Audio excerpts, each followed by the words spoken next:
Just to, Everybody ready? make sure. Get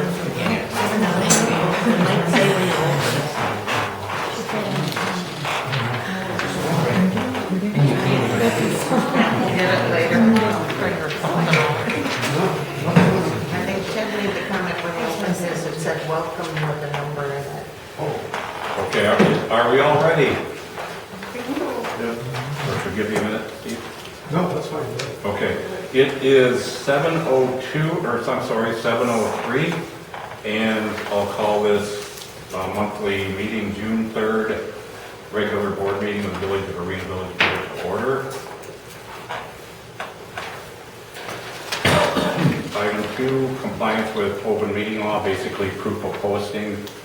It was posted, sent to the Valley Sentinel and the Independent Star News, and all Village of Arena trustees, and it was posted at the Coffee Shop, BP, and Village Hall. Roll call. Paul, Here. Don, Here. Joe, excused. Ted, Here. Matthew, Here. Becca Raven here, and Steve. Here.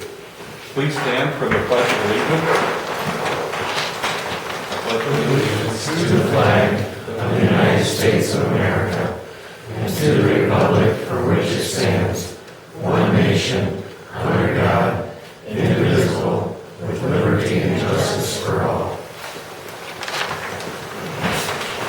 Okay, item 5, approve the agenda.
I make a motion that we approve the agenda. Second. Motion by Steve, second by Ted to approve the agenda. Any further discussion? All in favor? Aye. Opposed? Aye. Opposed? Motion carried. Item 6, the consent agenda, which contains approval of minutes from the May 6th to May 12th meeting and approval of monthly invoices and bi-weekly pay.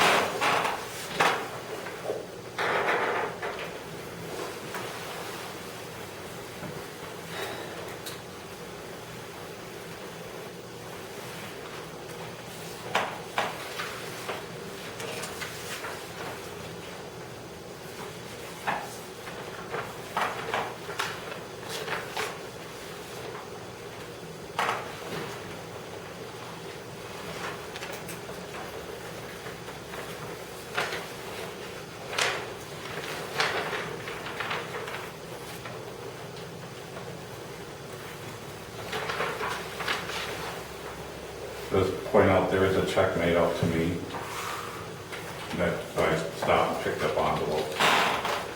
So the water and sewer bills could be sent out. So that's why I'm receiving the check.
Pardon? Ready?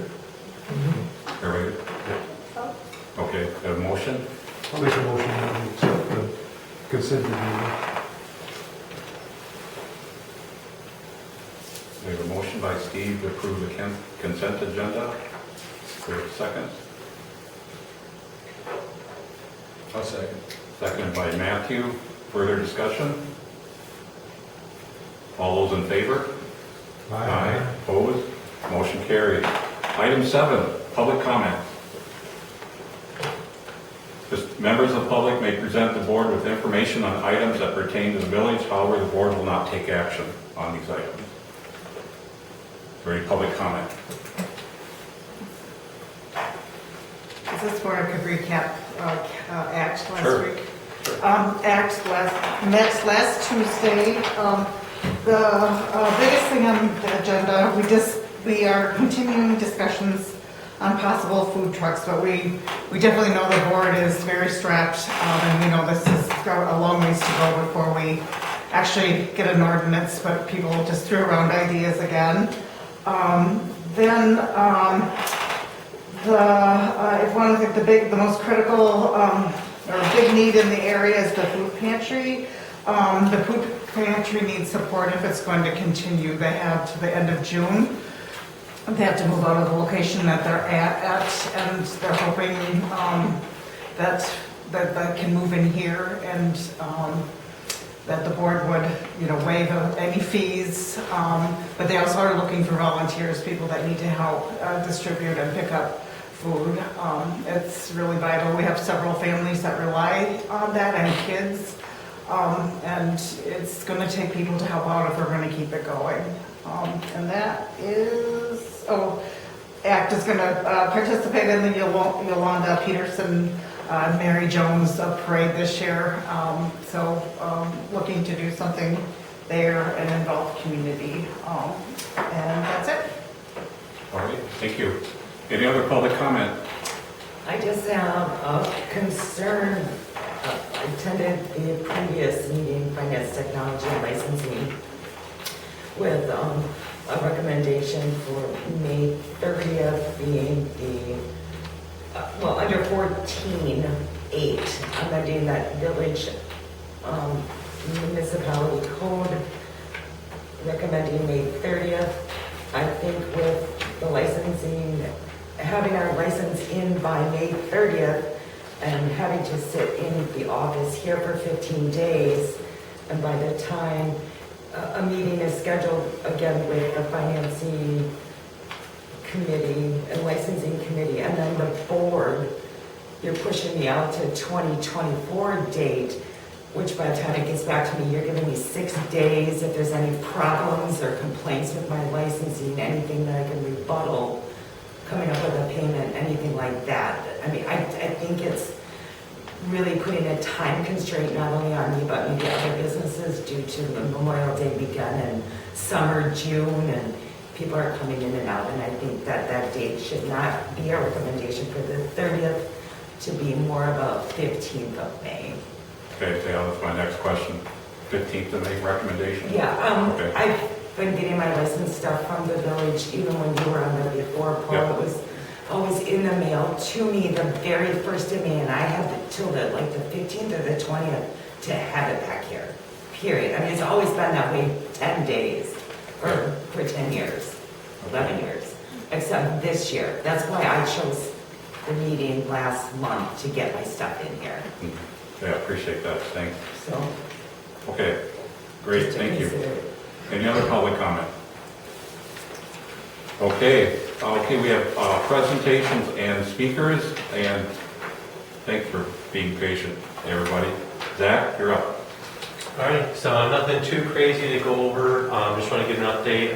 GI Construction did come out yesterday to reseed. So they did, it's called drilling the seed in.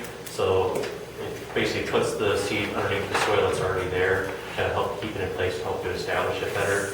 So basically, between Rich and I will keep maintaining how well the grass grows in that, and see if there's any other warranty work that's needed to be done for that. So other than that, as far as the loans go, we're still waiting for the invoice. The guy that Rich has been working with had a health issue, so he hasn't been able to get that invoice in, but like I said, we're prepped and ready to go whenever we get that invoice in to send it out to DNR and then start closing out these projects. I did send Paul some stuff to sign off, it's like project closeout forms, and I do have to give him some information still, but. Yeah, you need those, I'll have those to you by tomorrow or Thursday. Okay. Thanks, Wednesday, yeah. Yeah, I had a deadline today, so I'm hoping tomorrow. You had a deadline today? No, sorry, for another project, Oh, okay. So that's why I haven't gotten you the information you asked for yet. Okay. So I'm planning to, I got the loan application stuff from the, our funding team. Okay. So I can compile the rest of the information you asked for and get that over to you. I'll get them to you then, because it's going to be better for me to get them to you as soon as possible, so I'll get them to you tomorrow. Perfect. All right, thanks, sir. So if there's any questions, I'm more than happy to answer, otherwise you can all have my contact information. Perfect. Thank you. All right, thank you. Ken Amble, Bill Gogger.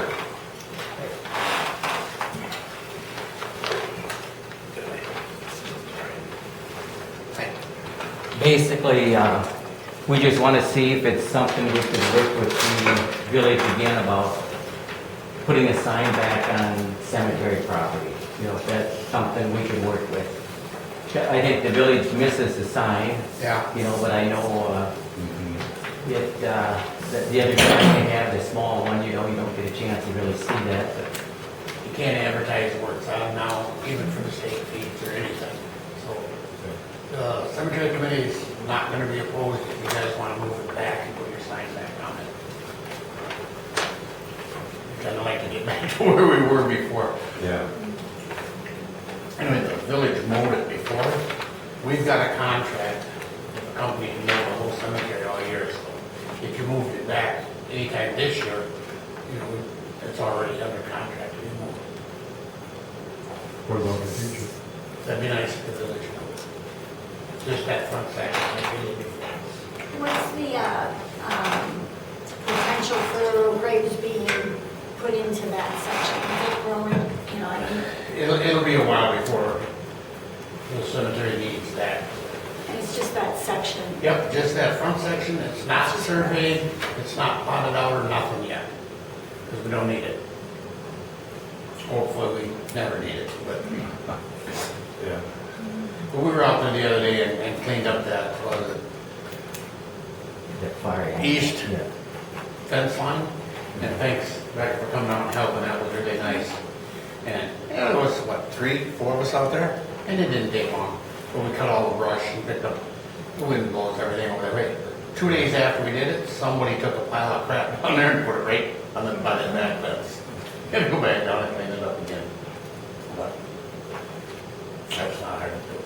But if this is something that we could work on, I mean, we could, work together, find out what it would cost and maybe get different businesses or to maybe do it as a community project, raise the funds to do that, and GoFundMe or whatever, just so it's something done by the township, the village and everybody else, just see if it's something we can work with, Trying to get everybody involved in that. And I think the village is missing out on, I don't know what the fee is, 20 or 25, but I think, the village would benefit by people putting more signs up, maybe like for anniversaries or stuff like that, birthdays, not necessarily Memorial Day or stuff like that, but stuff, that people wouldn't mind paying for, something as trivial as a garage sale, stuff like that. But I think you'd see the revenue you got from that, I think, would offset in the future the mowing and that, It would be better for seeing what's going on if it were on the right-hand side going west as opposed to on the, But the biggest thing is probably, you have to get a hold of somebody that would have to get some kind of an estimate. I know Richie said they poured that pretty deep when they moved that, so it's pretty solid where it's at right now, so. But it's just something we just thought we'd just bring it up and see if there's something we could work with. That's some public works. You could do The offer's there if you want it. Okay. Okay? You want to? Yes. I had a call regarding somebody that wanted to set up a time at the cemetery for burial. Could I get contact information for in the office here? Contact Minnie. My wife, Jackie Gates. Jackie Gates.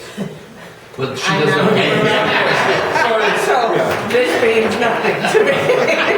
I'll get you. We'll get you some. Yeah, just get me some phone numbers that I We'll get you some phone numbers, yeah. can give out if somebody needs to get hold of You me. bet.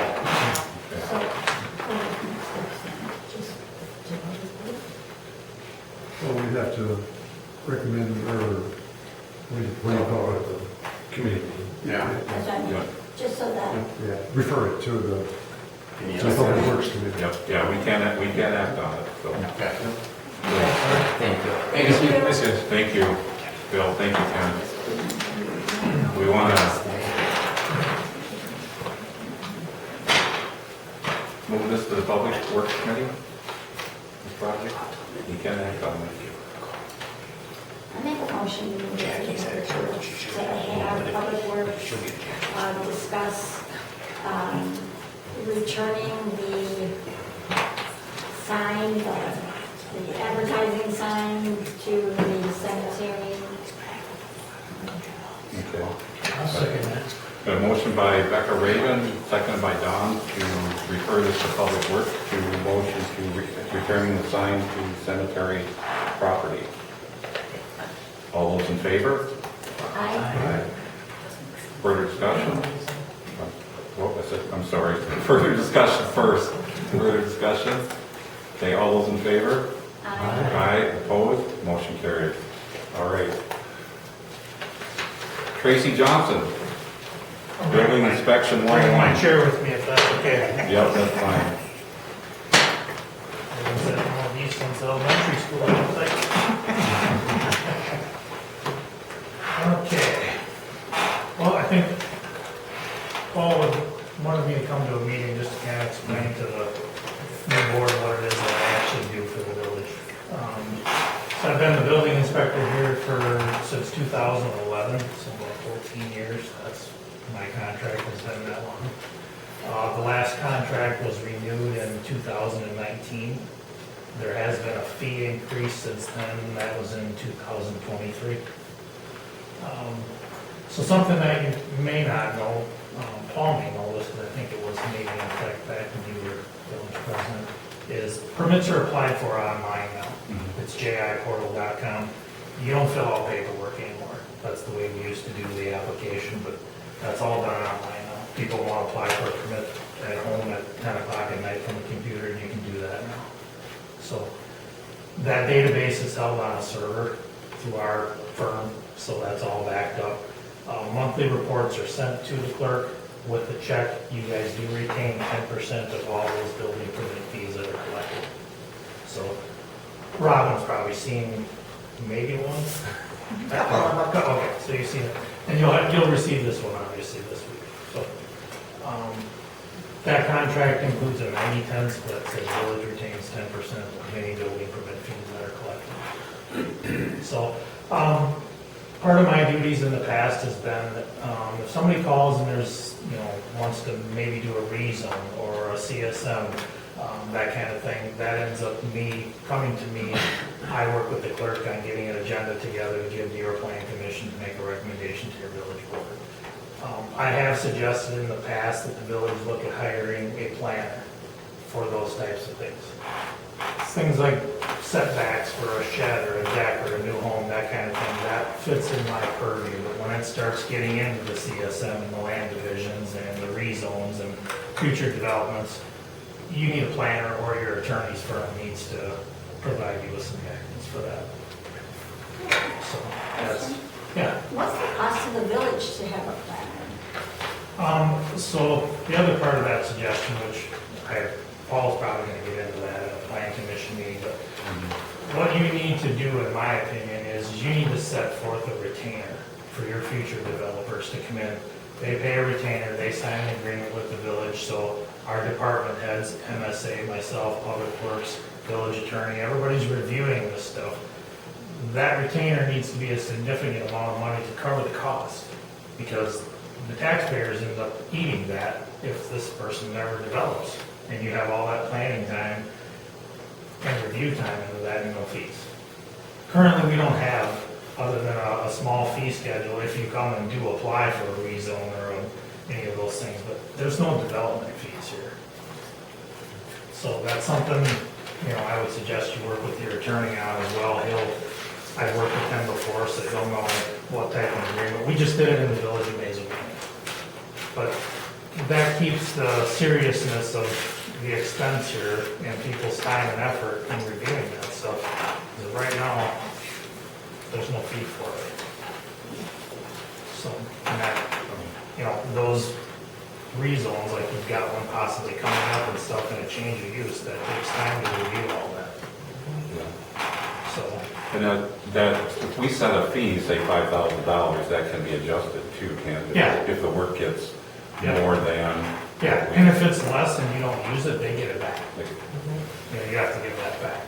But the clerk keeps track of that based on the time that's submitted, through the department heads and the village board's time, the plan commission's time. That gets billed towards that 5,000, if it is 5. But then when that runs out, you end up asking for more. And that's typically what most villages do. There's some sort of a retainer in there. What's the typical retainer? 5,000. It is. That, I hope you don't mind me chiming in. Just want to provide an example, just that we've done in the past is the Halverson development, over here in the corner. There was actually a contract with the developer for when MSA was going through reviewing the plans for their sewer and water stuff, that basically the developer was paying for our time, not the village. For that, even though they didn't go through with it, they still had to pay for the time that we put into reviewing those plans to make sure that it was up to they code. paid MSA, Yes, they paid us. but there was nothing that went to the village on that. Okay, all right, so this would cover, doing this would cover you, would cover the village, would cover, okay. So right now, I don't know of anything that you have in place that covers that. So, We don't yeah, use anything. and I don't typically have a lot of time in that. Is the reason for that is that, some of that gets above what it is that I do. I'm kind of the last guy you get to, you're ready to build, and handing me a set of plans and you're ready to go. This is the, and I didn't have a lot of involvement with that process with the last board. So what I'll work with Robin on going forward and whoever ends up being the clerk is to zoning board of appeals, those kinds of things. If somebody wants to appeal an ordinance that specifically says you gotta be so many feet from the lot line for a shed and they wanna be less than that, I can't give them a permit. They appeal my decision, they come to the zoning board of appeals and ask for a variance. So you'll be appointing committee members to that, I would assume. So that's part of that as well. They have to come to Robin, they've got to fill out an application, they've got to pay a fee to cover that meeting cost. But that application then has to come through the clerk's office, or Yes. does it go through yours? No. So that variance that we have going, You should I have, supposedly have an application to have them fill out? supposedly you're supposed to. I would ask that you contact them and ask them to fill out another application. Well, but I have to find an application. Yeah, it's pretty, I've seen it, it's pretty streamlined, and that's something at some point you're gonna wanna talk to possibly a planner from, whoever it is, maybe it's MSA as a planner, they'll provide some sort of an application for that type of situation. We've talked even before about the fee schedule here, it's pretty minimal, not my fee schedule, the village's fee schedule for the rezones, for the variances, for the CSM we use. Some of it, you don't have any cost to cover it, you don't have the fee to cover it, and somebody's got to review it.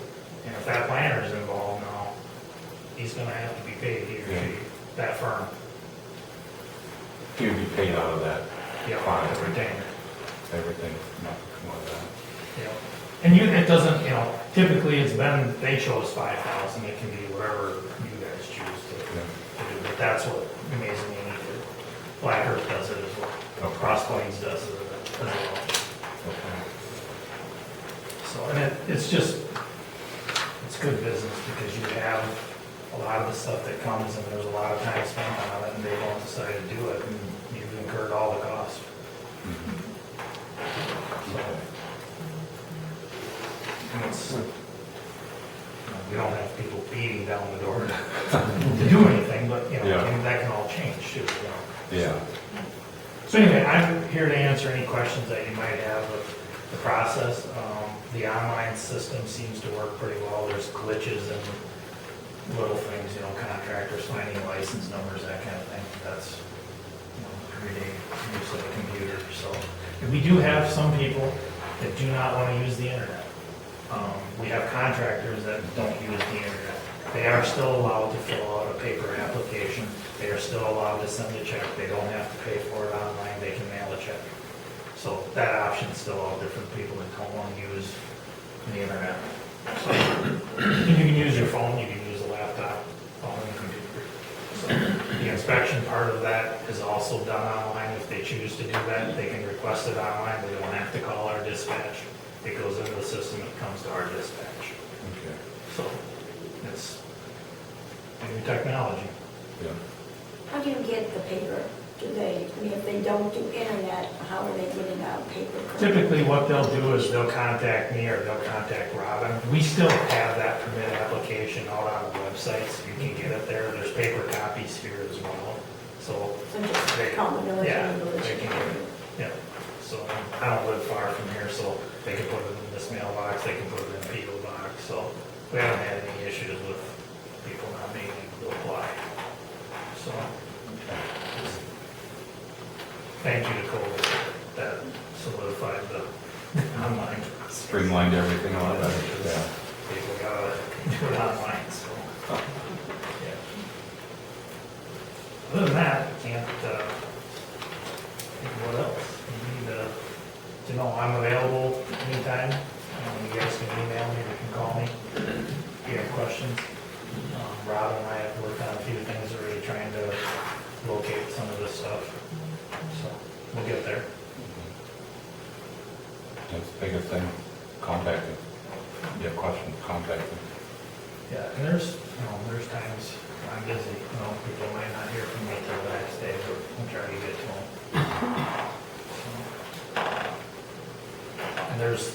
And I think you know about a potential future development that may come at some point. So now would be a good time to get some of that implemented. We need to hear back on that.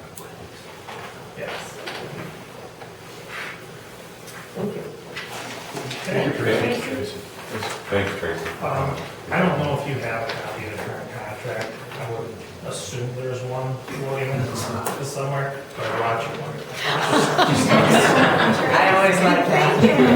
Because if you can't find it, now you We've have got one. When does this contract due again? it. They auto renew every 2 years, which you guys have. That contract reads if you would like to terminate our agreement, you have 30 days to do so. What happens in that case is anything that's been issued, permits are good for 2 years, finish those out. So that's a 30-day thing is what that is for your right to terminate. But it auto renews. And like I said, the last fee increase was 23. There hadn't been one since 2011. So it didn't go up a lot. So, but that has nothing to do with your planning fees and your CSM stuff and zoning things and zoning board of appeals. That's all something you guys collect. The only fees we collect are building permit fees, and they give you 10% of the money. Sounds good. We should note that 10%, that way you can see how much we're growing. It's not a lot, but that's, Not a lot, but it's some of something, it just yeah. helps with Robin's time, Yeah. you get a copy of every one of those. So when somebody pays for a permit online, that immediately shoots a copy of that permit to that village email. And it can be printed, it can be kept in an electronic database. We hold all the plans and stuff in that cloud file now. So if there was a termination, you get access to all that documentation. So that's how that works. Okay. Good. So, all right. Thank you, Tracy. Thank you. Would you like me to leave this chair? You never know, it might be somebody else. Very welcome. I'm going to Canada fishing now, so. Would the board like to, we can take action, would the board like to act on referring to the plan commission to set up, work on setting them up a developer plan agreement. I'll make a motion to send that recommendation to the plan commission, to look into having a planner developer. Is that, what is it called, a planner? Yeah, a planner to set up a developer plan agreement.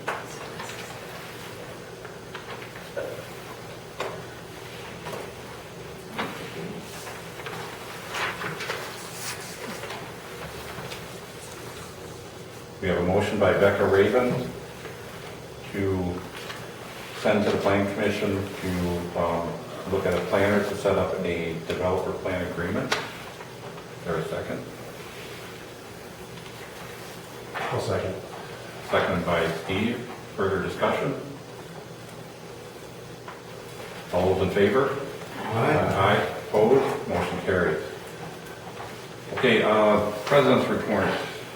Reference links. I emailed to everybody, and if somebody out there wants what called a reference link, what I did was I put together, it's an email, it's access to Robert's rules for board meetings, it's access to the League of Wisconsin Municipalities.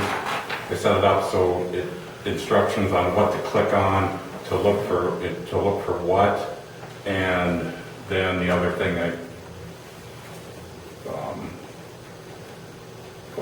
can't find that sheet. There was actually 3 things that I sent to all the board members. Like I said, it's available to anybody that wants it, just ask me. And because that way it's great for reviewing Robert's Rules, League of Wisconsin Municipalities, what board members can do, and then other things with the state too. Department of Revenue is what I included on there too, I believe. So.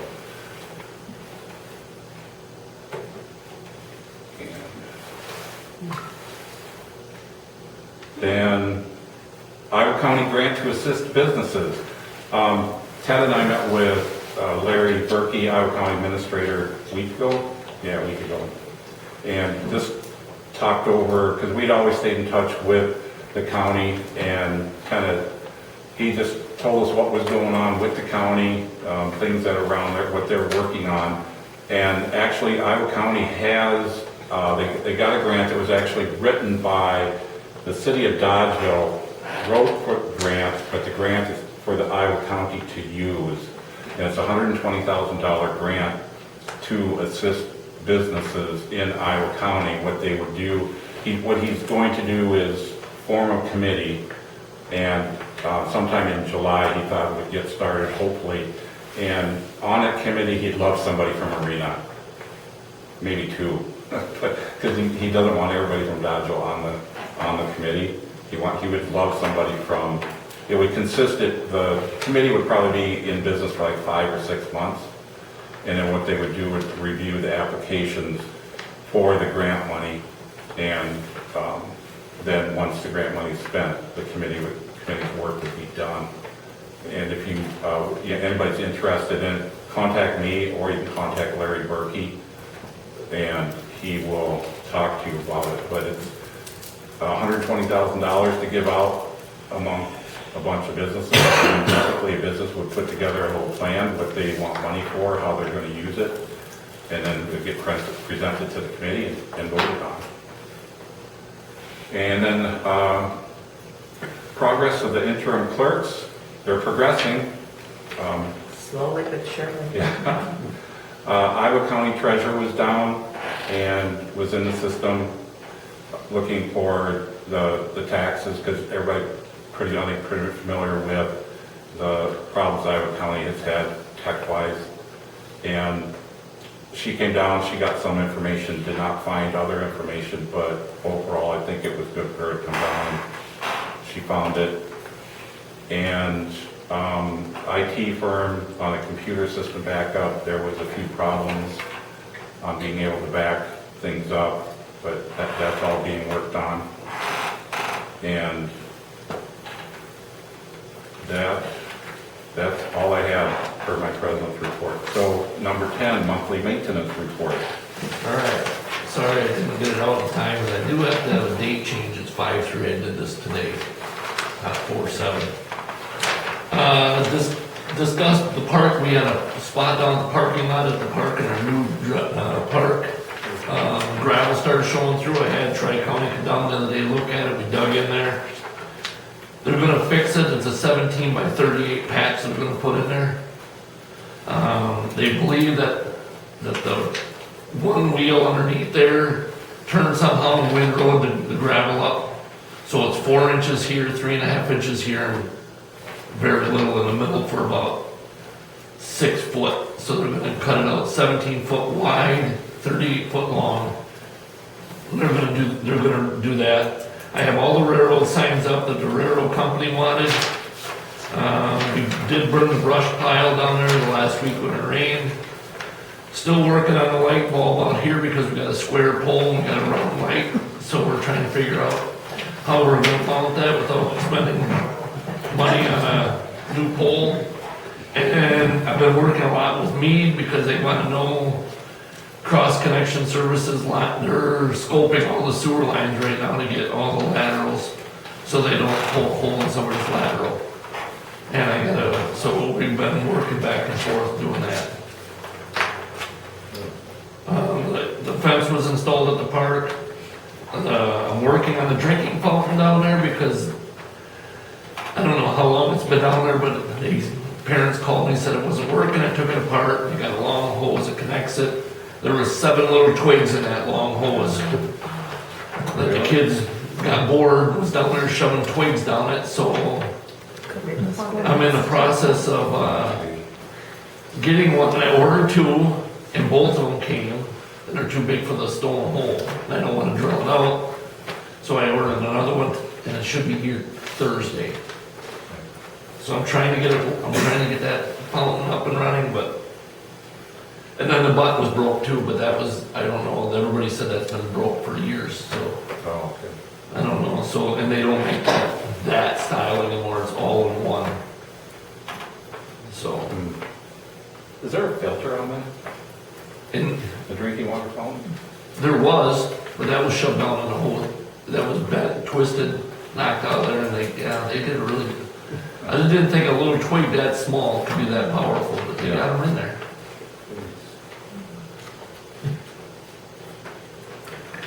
That was a fun job. You're Troy. Whoop their ass. Where's Troy at? That'd be like working right here for Troy and nobody else's. If they're stabilizing those lines, typically doing the surface, they'll write the depth of lateral. Yep. What you can do is add that in GIS. Just keep it quiet. Anything else with the monthly maintenance report? You're busy.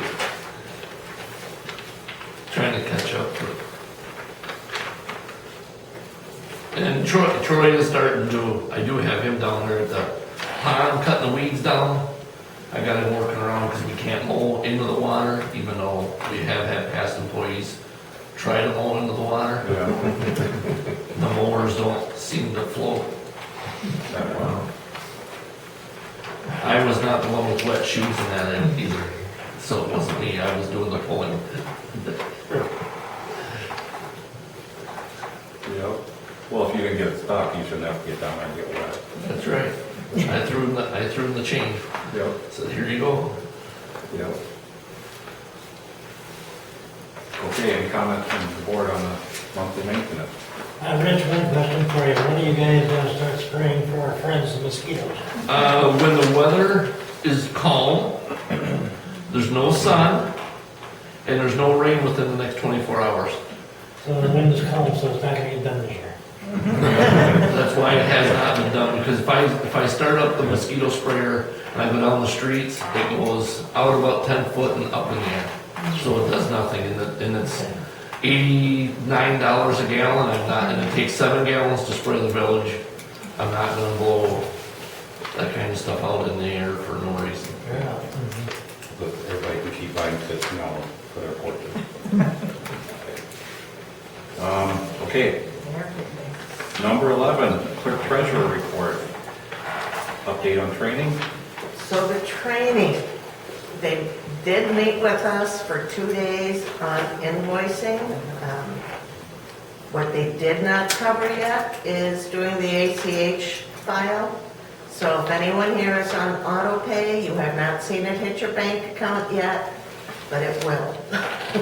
So when the next bills go out, you may see that you're seeing 2 months worth of billing. It will come out in 2 separate payments, but we have to get that information from them. We will be closed 3 days next week because they're going to be doing 3 days of training. They're going to cover some more of the AP work, and they're finally going to take us to payroll so that we can actually do payroll proper way, and then month end so far, and reporting. So hopefully by the end of next week, we've been exposed to everything. I know that Susie was working today and trying to get the meter readings into the software. It's fun, I guess, but we're getting there. I also had a call, I called because I got an invoice for something, I wasn't sure what it was, and it turned out to be the liquor licensing software, which also does the chicken license and a lot of the other licensing as well. And he ran me through a real quick training on that. Might need a little refresher as I go through and do the liquor licenses, but it actually seems to work quite well, and it will print out all the license and all of the operator licenses quickly and easily. And if the information's already in there, then I just have to update. Robin, could you approve? We're trying to, Because we can't enter our hours in again, I will work on that. and that just blows the mind out of my coworker. Okay, I will work on that. Can I ask a question, Robin? You can. We're going to be, the office will be closed 3 days next week. Will that be posted to the village website front page? Oh, we can see once Joe is back if he can post it for us. If this will be posted. Okay, let me just put a note on that. Do you know what 3 days now? Monday, Wednesday, and Thursday, I believe. But I will have to verify. The 9th, the 11th, and the 12th, I think it is.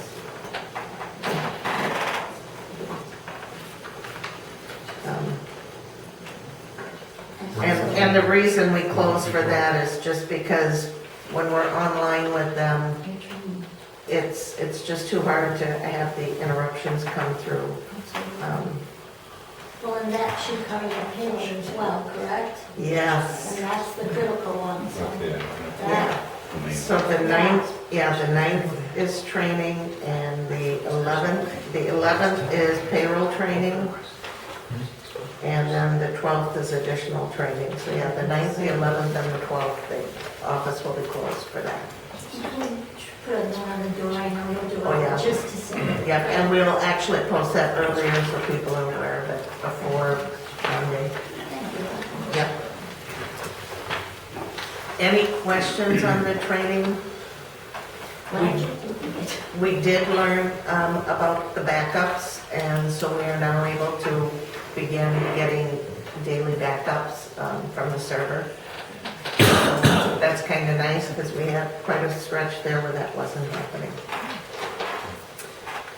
Can I go on B? Sure. Okay. Liquor licensing, we have all the applications. I have the document ready for posting and for publication. We'll get that out. I'll get that out this week, so that'll all be done. We've had a lot of the operator licensing. Please realize, I don't know how this will affect anybody, but there's a new statewide operator's license. So realize that it's possible that you may have operators within the village that don't get their operator licenses from us. That's new this year. Yeah, you can basically, we can have some other communities in Yeah. there, but, yep. And you can, yeah, you're good there. The ARPA reporting, that due date's passed, they're working with us, but there's a government log on and it has to get linked to the village. I have the government log on and I have it to like 20 other entities, but we gotta get it linked in there. The SAM renewal, that expires in June, and that's gonna be difficult because when you do a change of person or you do a change of email, they like to make it federal government difficult. What does SAM stand for? I'm not gonna tell you for sure what it stands for, but what it is it lets you get federal funding. Without it, you can't get, like, it was required for ARPA funding. So it actually gets directly deposited type of a thing? Yeah, if you have any other federal funds that come through, you have to have that in place. And then we did get a notice about some election reports that had not been filed. And I think, did one of you check with the county? I think the county was going to take care of what was missing on that. Susie had actually been looking into that. I didn't know anything about that. Oh, surprise. Okay, I'll find out. I'll double check on that. Okay. But there were some election reports that had not been filed. And that's it. Okay. Our agenda item 12, old business. A, fire EMS contract. Discussion possible action on referring it to the Public Safety Committee.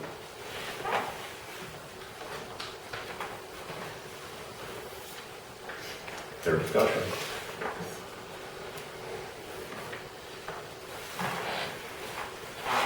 Well, I have a question, what were they supposed to do with it? I guess I first will just go through it and come up with interpretations, because the first two meetings after it was passed, at the fire board meeting, there was changes made, plus there was confusion on the wording in the contract, how some of the wording is to be interpreted. So, but if they could go through it, come up with how they interpret it, and then it would begin, then we could take it to the board, and then we look at it, and then take it to either the fire board or take it to the town, and then sit down and begin that process of, okay, we're all on the same page here. So there's no questions, or like a fire board meeting comes up, and well, is that how it's interpreted, or everything, but it would start that village and town sitting down together and working things out without attorneys, and just get that ironed out. So the language in the contract can be clear on both sides.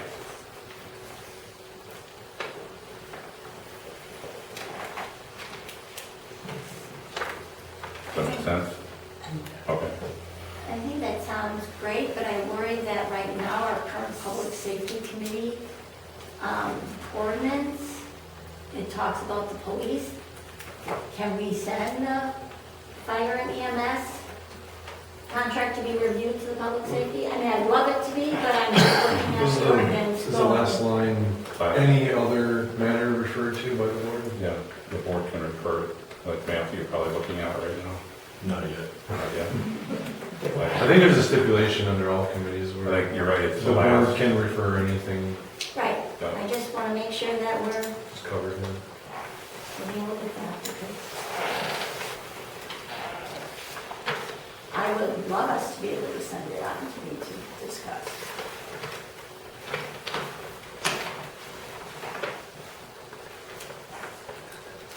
Sorry, I should have had that up too. Ted's not wrong. Not that I thought he would be, but Yeah. always. So the board can review, or can send that review of the contract to the Public Safety Committee for review.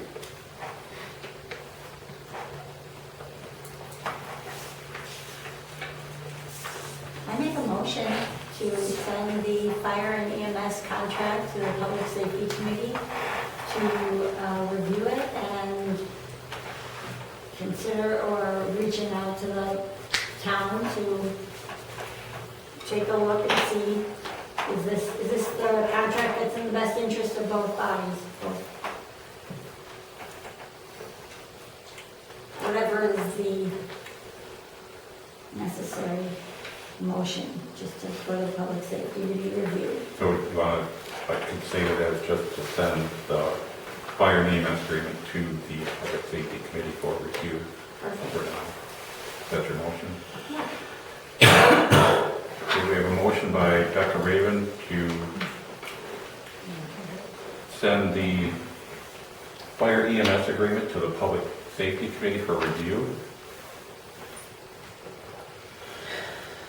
Is there a second?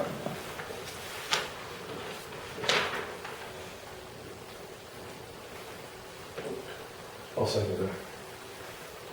Seconded by Ted. Further discussion?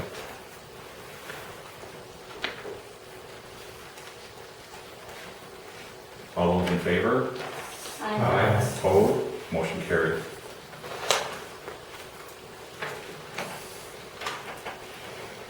Item 12B, Resolution 2024-05, requiring attendees to sign in if they wish to speak.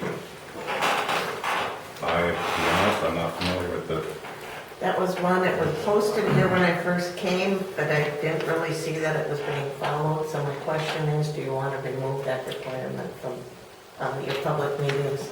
Do you want to keep having them sign in? There used to always be a sign sheet. Yeah, there I don't always think we is. thought unless it was signed in, so. But Is that something you still wish to do? does the board feel we need to do that? I don't think we do. I don't think we need it. We want people to show up for these meetings, we should be able to talk if they're here. They shouldn't have to sign in ahead of time, whatever. If they want to come and talk, they should be able to talk.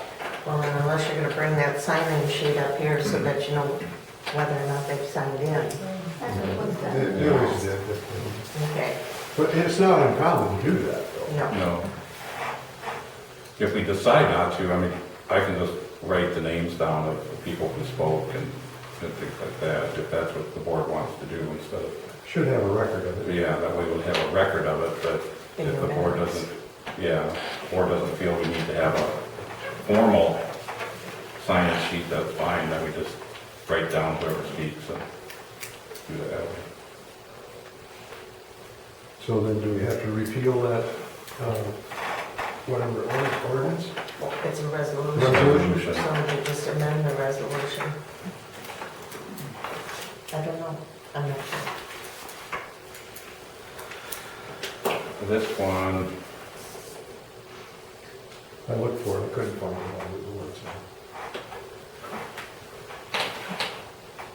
then if we can't find it, we better wait, we better not act on it until we find it. How's that? Because there could be other stuff that. Yeah, so we'll just take this as no action taken on this agenda item. Okay, then 12C, food pantry, provide space at the village hall for operations. Dr. Raven, are you going to speak on this? I can. Okay, I was hoping Ray Porter was going to be here, but I don't see him. okay. You're perfectly fine as a board member to speak on this, but if we do take a vote on this, I ask you to recuse yourself. Okay, Absolutely. okay. Ray and Chrissy Porter, who for the last 15 years have volunteered running the Arena Food Pantry very successfully, and have decided to retire. And I think that the school, which is now the apartments and other, businesses or other organizations, the owners have taken this opportunity to decide to rent that space now to a business that can pay rent. And so the Arena Food Pantry needs to be out of the location where they're at by the end of June. Ray and Chrissy were trying to find somebody who would take over the site coordination so that the village food pantry would not close, because that would be a terrible hardship to our community, because it doesn't just serve Arena, it serves the River Valley School District area. My sister Jeannie Crow and myself have decided that we will take that on if we can find space that will allow us to have the pantry in it at no cost, because we are not in a position to fund rent and all of that to keep the community service available. So we have, well, Ray Porter had come to Paul and had, or actually Steve, and had shared this situation and was asking to, if they can't find someone to be a site coordinator, could they store their freezers here at the village? But if they could find a site coordinator, could they have the space they used to use here at the village hall to bring the pantry back to the village hall? Because this space not only was affordable by not having any costs, but it has a separate door, it has parking. There was a little bit of discretion that folks who came to the pantry were allotted to feel like they weren't in the middle of the neighborhood coming to the pantry, because it can be an uncomfortable reality for some people. And so the village hall did present that privacy. And so I come to say, would the village consider allowing the food pantry to come back to this location and utilize the space that it had before at no cost, so we can keep the food pantry going? Any questions? And of course, we need more volunteers. I was gonna bring up Yeah, the space. the space back here now is one of the conference rooms, and we have all the police evidence back in here. So having people coming in this, I would that have to. you would have to clear that without county to have just anybody back in there. And then I moved my office back there in in part of it.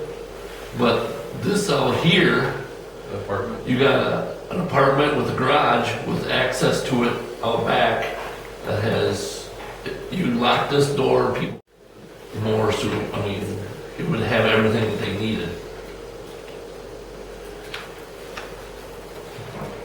And it's not being used for anything right now anyways. The garage is empty. We have stuff in there, but we can get it out. We have our pump that in case the lift station break down, that's sitting under shelter. We cleaned the garage out. There was 2 dumpsters full of junk from the police department that's been in there since 2001. And we cleaned it all out. There's really basically nothing in there now. And that's where we store our lawnmowers in the winter. To clear up. That's where we did this year. Okay. All right, so what Ray Porter told me when this first came up, because I said the same thing, his apartment back there is empty and it could be used. And he said he didn't think that would be a big enough area to use. He used 2 big rooms before, and plus the hallway, and he didn't think there was enough room there. The other issue is being able to run the plug-in things, the refrigerators and freezers. The power distribution of the building doesn't allow for the apartment to have that much capacity to run that many. I mean, that could be fixed, there's things that could be done, you could, do some wiring and whatever, but that's why he preferred to go into the rooms that he had before, because they were already set up. Yeah, and can you just clarify, because what I thought I understood is the apartment was set up for a live-in or a employee, wasn't it? Where the rooms were set up for assisted living, which had equipment, different medical equipment that needed to be possibly plugged in, and so that's why those spaces and better electrical setup for more. Yeah, I can't say one way or the other about that, but yeah, the apartment originally, when this was the CDRF, was for the caretaker to live in, yeah. It used to be the police. Right, the police used that for a while, and there's no reason why the police couldn't move their stuff back into the apartment. Back into the apartment, yeah. But then we'd have to move Rich somewhere. No, then they would have this whole side. Well, I don't think they want to be in this side. There's other things in this room that are not easy. There's nothing really in this room. There's wires coming from there's the security system. Yeah, but that's Hard to rewire to move somewhere else. the wires. Yeah, it's just Cat 5. It can be done. Yeah, because I put it all in there because we had to take it out of the back one. Okay. And all it is a whole bunch of belly crawling upstairs. Okay. Yeah. So does it sound kind of like it's a good idea, but we just need to work out the spaces? Is that what, And get in contact with Nick about it. and that's, yeah, that's on the, It's later down the list. as later well, on, but it kind of yeah. coincides with this, with Yeah. movement of their stuff that's in there. That we don't have access to. Right, They have the key. yeah. Now, could you go on, you're on this side right now, On the right? back, The back, way back. And then you got the conference room right here. Yeah, Then over here is just an empty room that the old conference room was. yeah, And then there's just video, basically the cameras go through that okay. Because Public Works used to be there, that office there. there. Yeah. Could you move to this side, to this empty room? I could, yeah. Or could we, instead of the whole left side like it used to be, could it be just this front room and then right across the hall? The food pantry? I guess it all Yeah. depends on if you get that police department, all the evidence stuff moved is what's gonna be the big kicker. Yeah. Yep. Can we add this to the agenda for a special meeting and we can discuss with Nick in the interim before that meeting?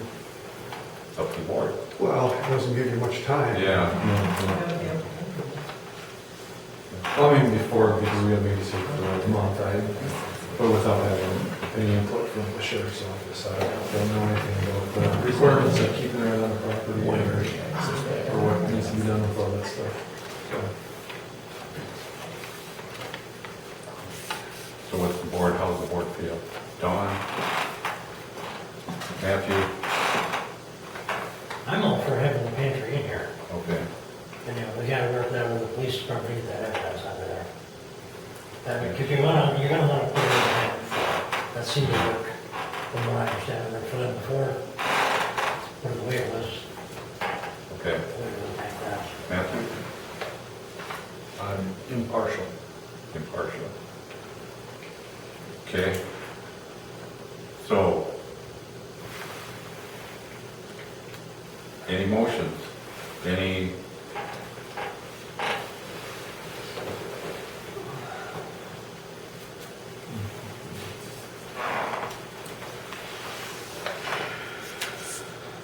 Well, I can make a motion that the village allow the food pantry to use 2 rooms in the village hall on the east end of the building if we have to, but it all contingent on, wiring and making sure that the police can move their evidence and those issues. We have to work those issues out, but I'm in favor of having the food pantry here. Okay. So your motion is to move the food pantry here. Go ahead and repeat that. Okay. Your motion is to move the food pantry here. Contingent upon on logistics. logistics. Okay. Yeah. Second?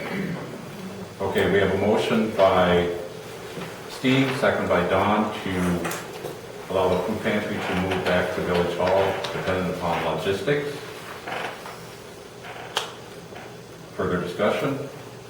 So what would be the reasons for not wanting the food pantry here?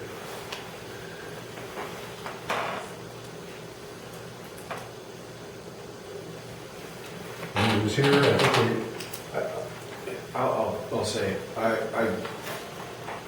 not that village employees or village whatever should take precedence over people who have need, but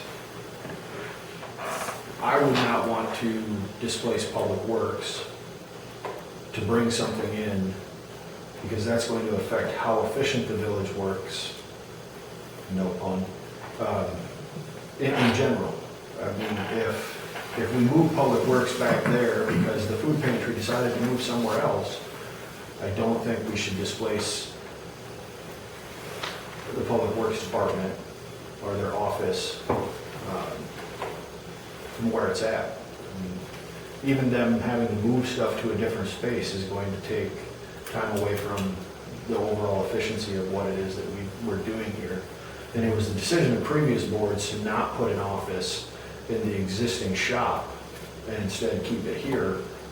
That way they could utilize that space.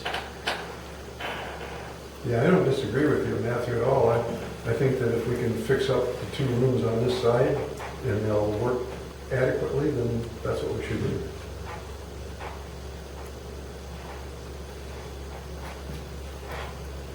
Okay. That's part of logistics of your motion, so. Further discussion, any other discussion? So we have a motion and a second. All those in favor? Aye. Opposed? Motion carries. One abstention. Pardon? One. Yeah. New business. Appointment of President Pro Tem, and this is due to our village ordinance 2.10.130 presiding officers that the village board nominates and votes for the President Pro Tem, not appointed by the village president. Well, I don't want to point out the obvious, but I was already elected for President Pro Tem already. Do we have to go through everything, or do you keep that? I mean, I don't know, but Well, that's a great point then, yeah. So just not to disagree with Steve, but according to the meeting minutes, you were appointed interim president pro tem so that you could oversee the meetings until a president was appointed. oh, all right, well, that's good enough for me. Now, I will nominate Steve Wilkinson. I'm not looking for that, I'm just saying. That was excellent, man. Nice approach, roundhouse, I like it. Yeah.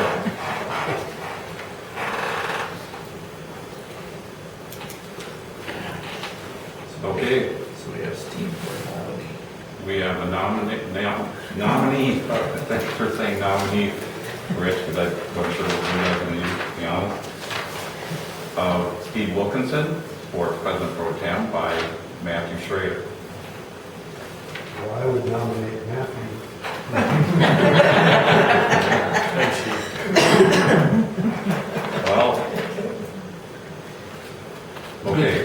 Good thing about it, there's 5, there's no time after. Yeah.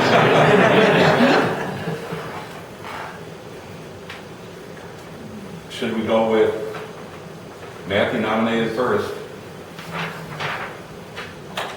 Are we going to vote on it, or what? That's Steve. what, Well, doesn't Steve have the not that I'm very good at this, but doesn't Steve have the opportunity to decline nomination?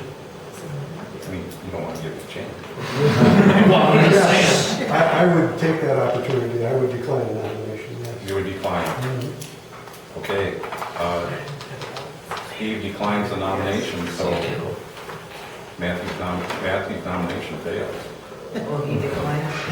Now we have a nomination by Steve for Matthew Schrader to be President Pro Tem. Did you motion that, something that? I can make a motion, yeah, sure. I don't have a right to decline. That's right, you do. You do? Yes, you do. Because Steve declined, I will not.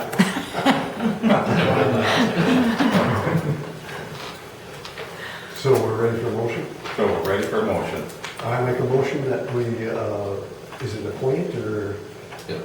Yeah, appoint Matthew as President Pro Tem. Okay. A motion by Steve to appoint Matthew as President Pro Tem. I'll second. Seconded by Ted. Further discussion.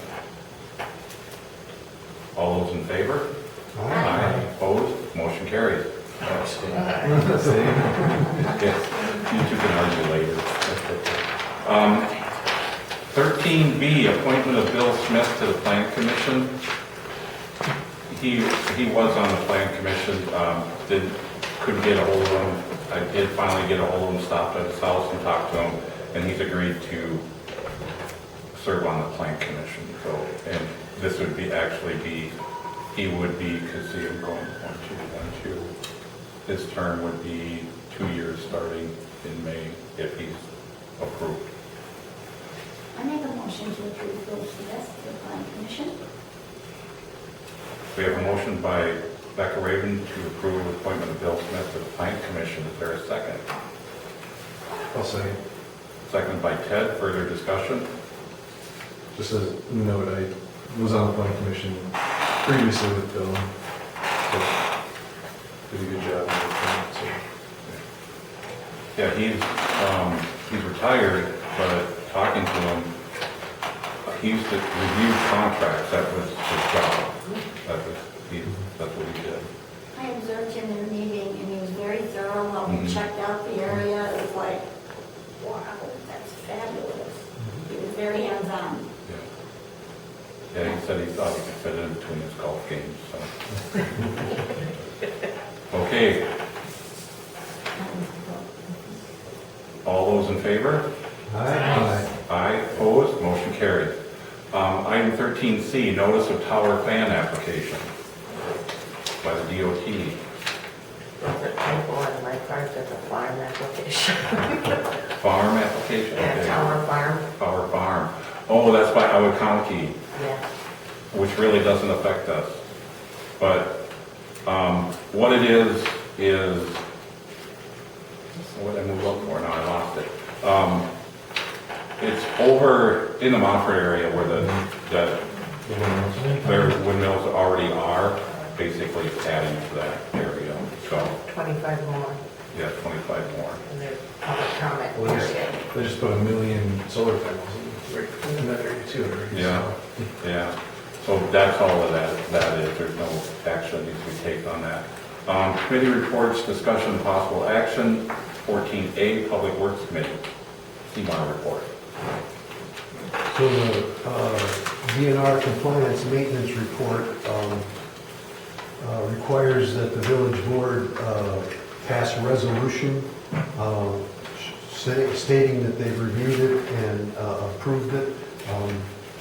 And Rich has done a good job of getting the report put together for us. So Robin come up with a resolution for us, so all we have to do is approve it.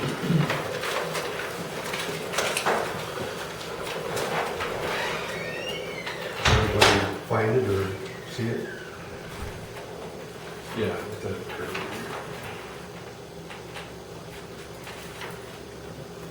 But that has to be submitted by the end of June.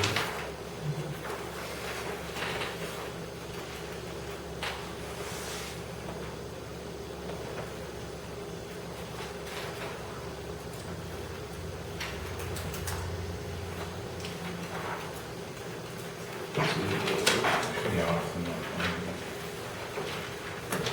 It's resolution 25, or There. 2025-05. Well, I'll make a motion that we approve the resolution number 2025-05 for the 2024 compliance maintenance annual report.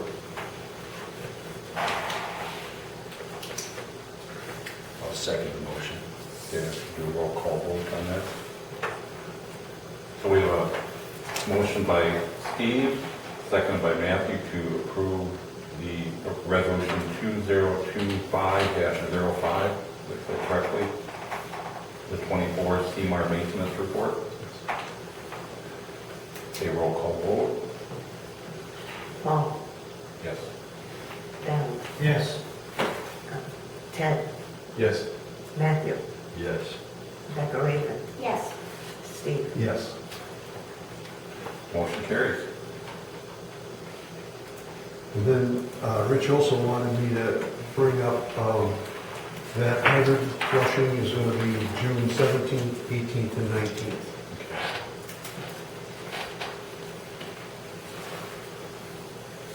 Can you add that to your list for Joe to put on the website? I'll give you the dates back. Okay, thank you. Yeah. And the only reason we do it on the 18th is the cheese factory does not run, so we do not disturb the color of cheese. Oh, So I flush everything away from them right away, and then when they're not, then I flush the hydrants right up by them, yeah, okay. so I don't draw water through them, through their water. And Bill appreciates that very much. Yeah, thanks for that. Yeah, thanks for thinking about that. Okay, 14B, Finance, Technology, and Licensing Committee. So the FTL committee recommended that the board approve that all trustees be allowed to participate or take the online training through the Wisconsin League of Municipalities for $95 if they so choose. It's not, the new trustees definitely should go through it. But past trustees are not required, they just have the option to do it.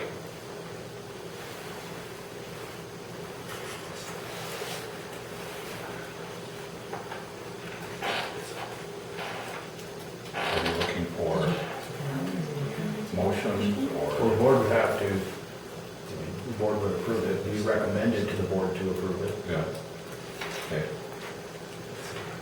I motion to approve the training for the trustees, specifically the new ones, but certainly allowed by, or the option is for all the trustees to take the League of Wisconsin Municipalities trustee training at the cost of $95 per person.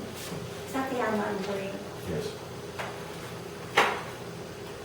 we have a motion by Becca Raven to approve the training for trustees through the League of Wisconsin Municipalities online training for $95.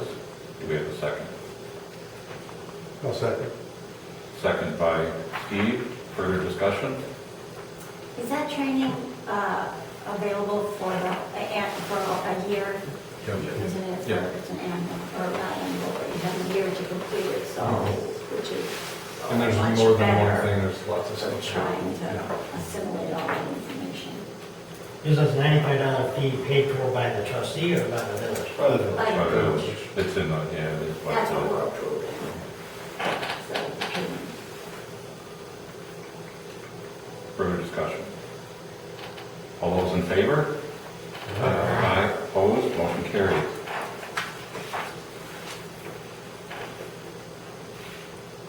Item 14, BII, technology update.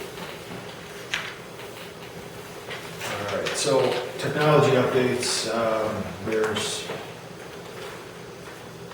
there's some issues that apply to number 5 there, or Roman numeral number 5. So, the clerk treasurer PC is having problems.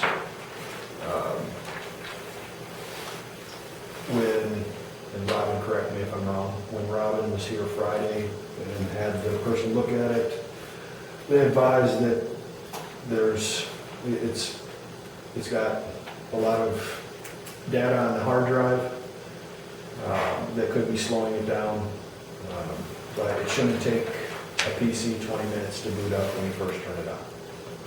And that's what it comes down to. The committee recommended to the board that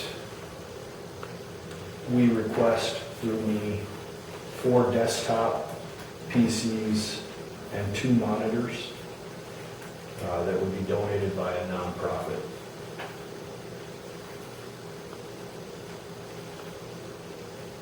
There was 2 monitors. Yeah. 4 desktops, 2 monitors.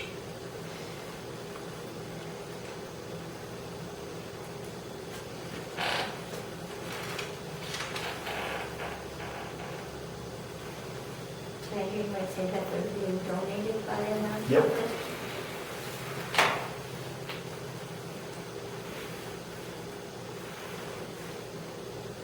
Would you like to make that a motion?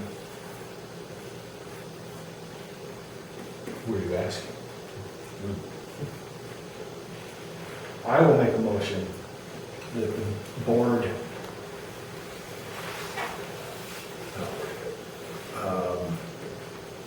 approves for me to request 4 desktops and 2 monitors at no cost to us from a local nonprofit. We have a motion by Matthew to approve Matthew accepting 2 monitors, PC monitors, or I'm sorry, 4 desktop PCs and 2 monitors donated by a nonprofit. Do I have a second? I'll second that. Seconded by Don. Further discussion? All those in favor? Oh, Sorry, are these new computers for them? Not brand new. Because I'm worried that we're gonna have the exact same issue that we have on old models, but they're not old models. They're newer than the one that we have. They have Windows 11 on them, which is, right now, the clerk treasurer PC has Windows 10. They won't have as big of a hard drive or as much RAM, but you can cannibalize the 4 into 2, which makes them, We could pull the hard drives and the RAM out Yeah. of 2 into the other 2 to beef up, have 1 in the extra office and 1 in the main office. And that's what we're getting for. Yeah. And the other difference is that the current computer has an optical drive, which will struggle as it gets older especially, but the more data that's on it, it struggles. These PCs will have solid state hard drives that will run much faster and don't tend to fail. Great. So we could say this as an option or a bridge until the village can budget for Budget next year. and see if we're gonna- further discussion. All those in favor? Aye. Opposed, motion carried. Record retention. This was not on my agenda, so I'm not sure why it's here, but Paul, you might have some input on it. I think you actually asked me now to move that potentially to public safety. It could go either, Either way, we could, I know people are public safety. Public safety, or it could go finance, we could put it, or we could, personnel. And when I come up with an idea like this, it's basically to give the committees work to do. I don't want one committee doing all the work and another committee's not doing anything. So, the part here is that as we go through some of these documents, and we can't do this until the forensic audit is underway and they tell us we can begin doing it. But the state of Wisconsin actually has a record retention schedule for local municipalities. And it takes approving that and then sending a document to the State Historical Society to approve us using their schedules so that we can start getting rid of some of the surplus as we encounter it, whether it's electronic, which would free up again the space on the hard drives, or in those 2 back rooms that have some very old documents that it would be nice to gradually, as if we have to go through them for anything and we find that it's things that do not require, bank statements, vendor invoices, utility bill stubs, that type of stuff that we're able to get rid of, we can start disposing of it because we have a record retention schedule. I will send out that record retention schedule and all the information to the board, so whoever gets it in your committee can work on it. Does it really have to go to committee? Isn't it just standard? It's got to be approved by somebody to use those schedules. Would that be the board? If you think you want to just do it, my thought is if you approve the one from the state, you can always modify it later, but at least we'd have something in place that we can get rid of the old bank recs. If we have bank statements from 2001, it would be nice if we can get rid of that. And unless we have a record retention schedule approved legally, we can't do that. Or do we want to refer this to the committee?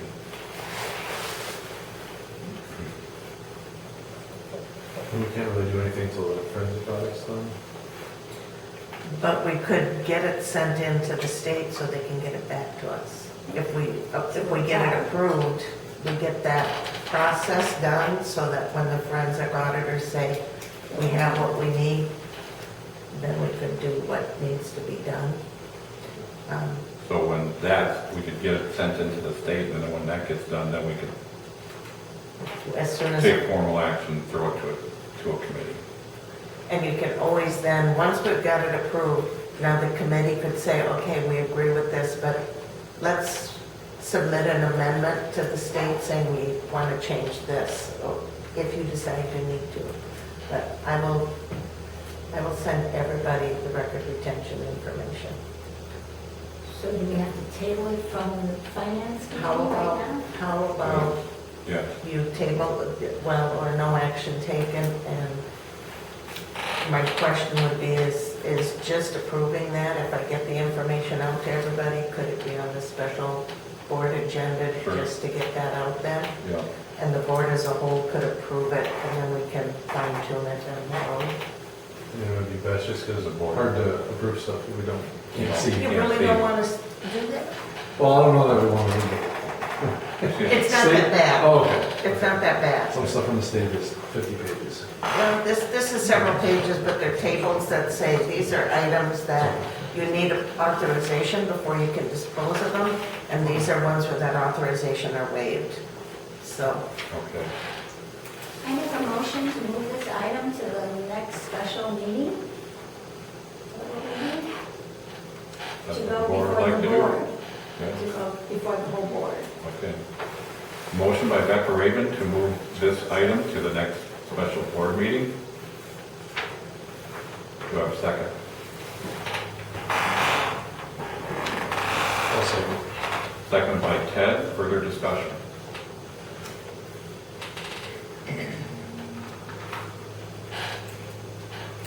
All those in favor? Aye. Opposed? Motion carried. thank you.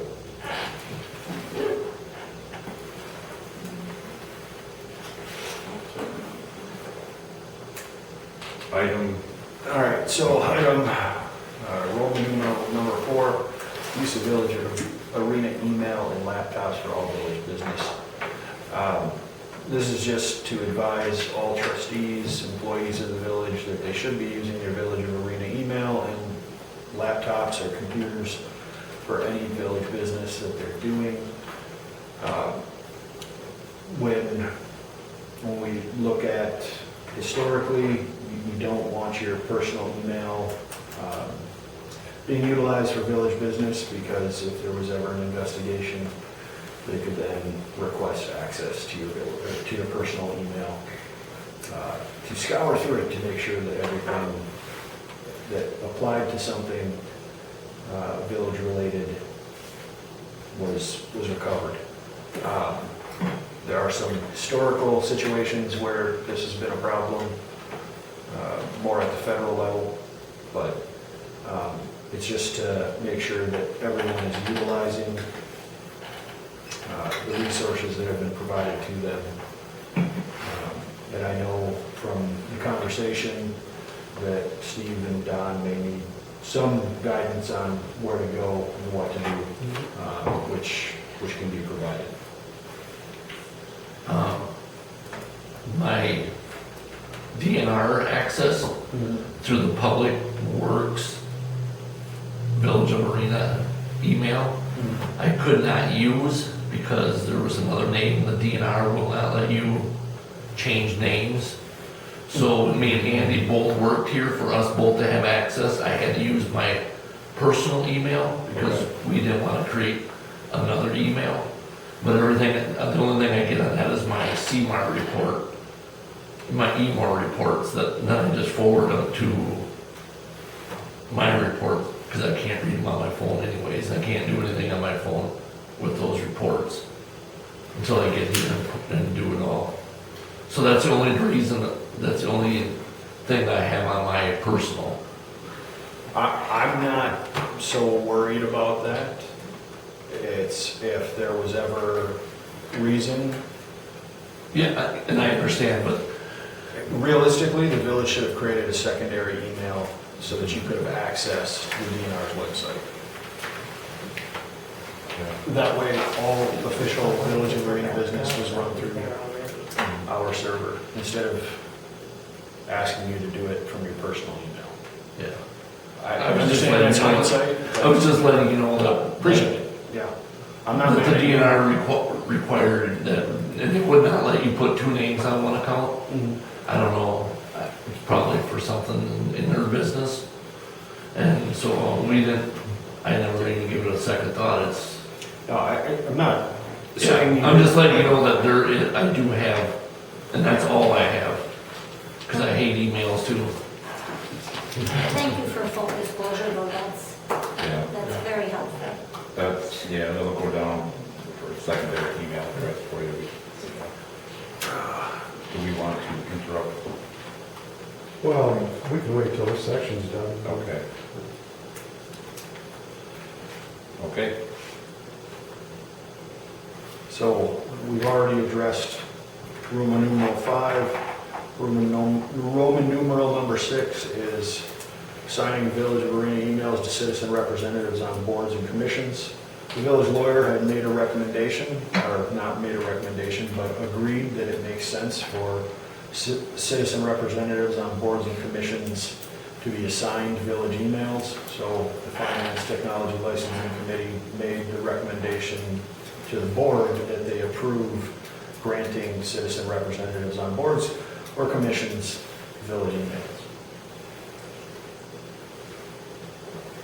I'll make a motion to have the village assign emails to citizen representatives on boards or commissions. we have a motion by Becca Raven to assign Village of Arena emails to citizen representatives on boards or commissions. Do we have a second? I'll second.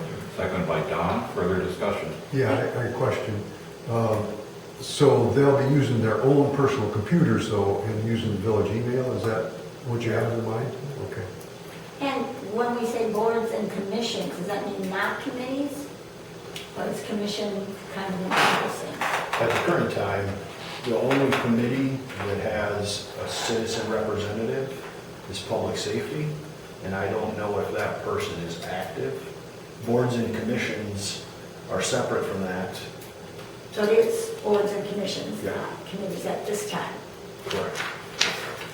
Now, just Nathan, who's on the Dane, Iowa, he's using his Village of Spring Green email address right now. He said, there's no way I want to use my personal address for this, but we should assign him a Village of East. It's a board and commission. Yeah. Okay. Committee, so, you're saying the only person that's on the committee would be Ray Johnson. He was here yesterday at the meeting, so he's active, he's been here a couple times. So that wouldn't encompass Ray. Not at the current time, no. I'm going off of what the lawyer had recommended. Any further discussion? We'll have to, we can change that to say committees. at a further date too. How's the board feel? Okay. So we have a, motion and a second. All those in favor? Aye. Opposed? Motion carried. That's what we have. All right, so Okay. Roman numeral number 7, recommendations are for dates, times for alcohol and tobacco license approvals, which will correspond with a special board meeting. The village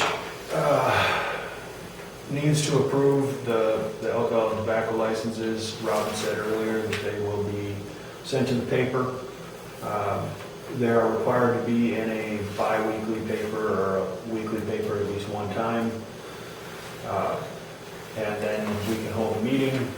So the committee made the recommendation that finance, technology, and licensing holds a meeting somewhere between June 12th and June 18th, which would immediately be followed by a special board meeting to approve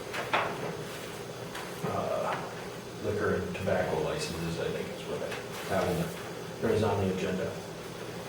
Operator license, and it was something else that was said during our committee meeting.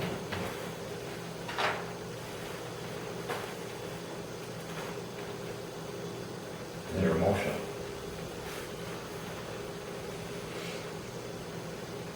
Yeah, I'll make a motion that we have a special finance committee, whatever the whole term is, finance committee meeting, and then a special board meeting between the dates of June 12th and June 18th to finalize the approval of the liquor license, cigarette license, and operator's license. I'll second it. Second. Motion by Steve, seconded by Becca Raven. Would you like me to repeat that, or is it, go ahead, Matthew? We really need to lock down a day since we're all under. Okay. And not that I think that the motion is bad, it's just we really need to figure out a day so that those businesses know this is when it's going to be and we can get it done. Are we waiting to see if the paper gets it published, or are we assuming that they're going to? Their deadline for submission is noon on Thursday, so I will have it in tomorrow. And then the 12th is exactly 2 weeks after the last one came in, so they're recording, so no earlier than the 12th. Right. Well, we can pick out a day, what's the Is day? it Thursday? Yes. Friday, Monday, Tuesday.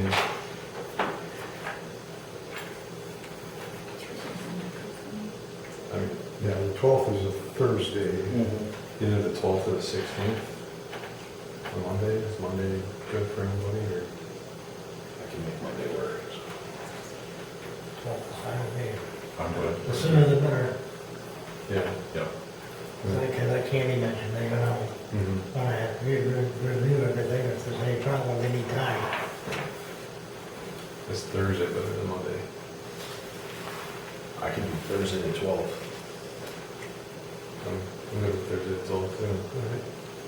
So can we make that Thursday, June 12th?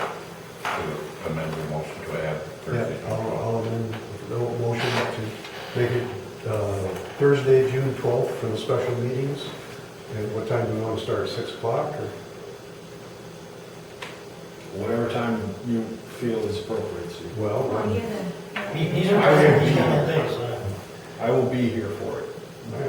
Even if 6 it's o'clock, at all right, with everybody? All right, let's start the committee meeting at 6 o'clock, and then can we just go right into the board meeting there? or- Put the board meeting at 6:15. They can put it immediately You following. can't start early, you can always start late. Yeah, and then village board meeting to start at 6:15. Okay.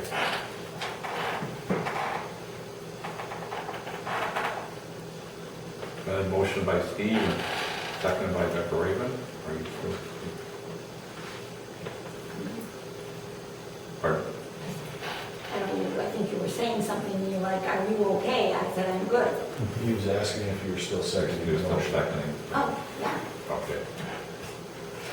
I'm sorry, because he amended it, yes, I have a second. Okay. Further discussion? All those in favor? Aye. Opposed? Motion carried.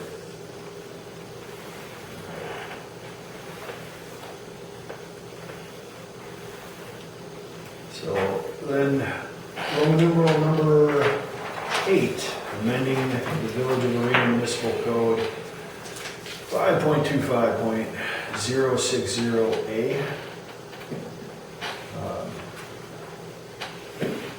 This ordinance changes at the current time, the ordinance states that the applications for intoxicating liquor or fermented malt beverages shall be made in writing on the form prescribed by the Wisconsin Department of Revenue and shall be filed with the village clerk not less than 15 days prior to the granting of such license. The village lawyer recommended that we strike the not less than 15 days prior to the granting of such license and amend it to no later than May 30th of each year.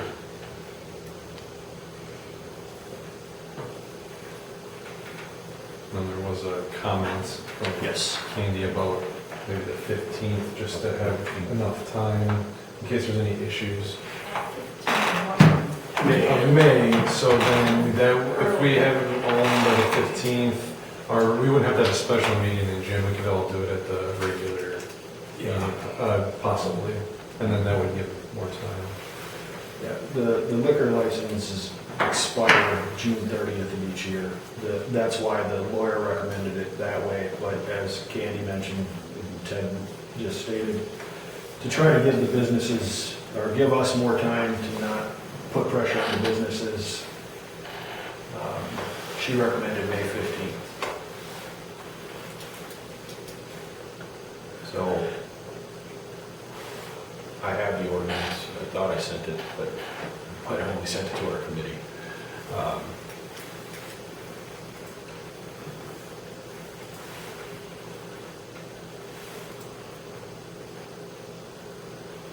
So what you're looking for is approval to modify the existing ordinance. Correct.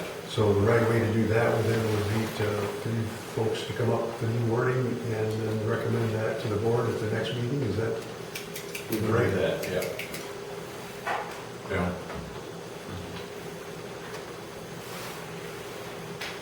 Well, I make a motion that we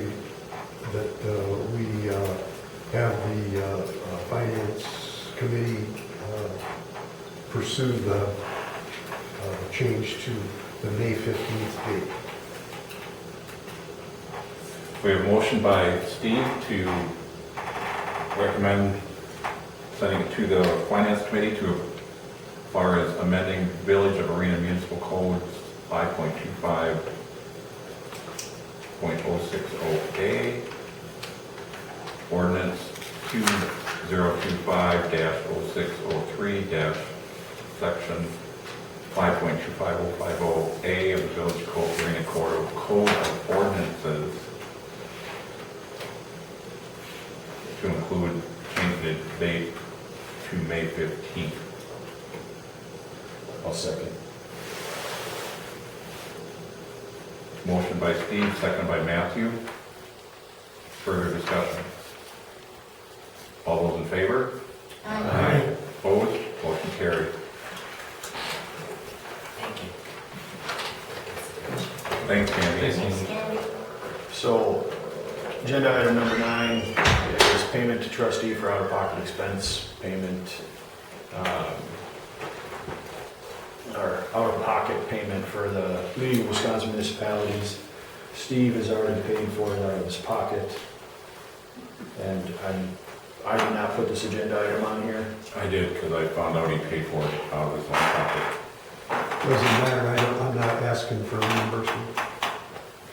You should have reimbursement. No, I don't want reimbursement.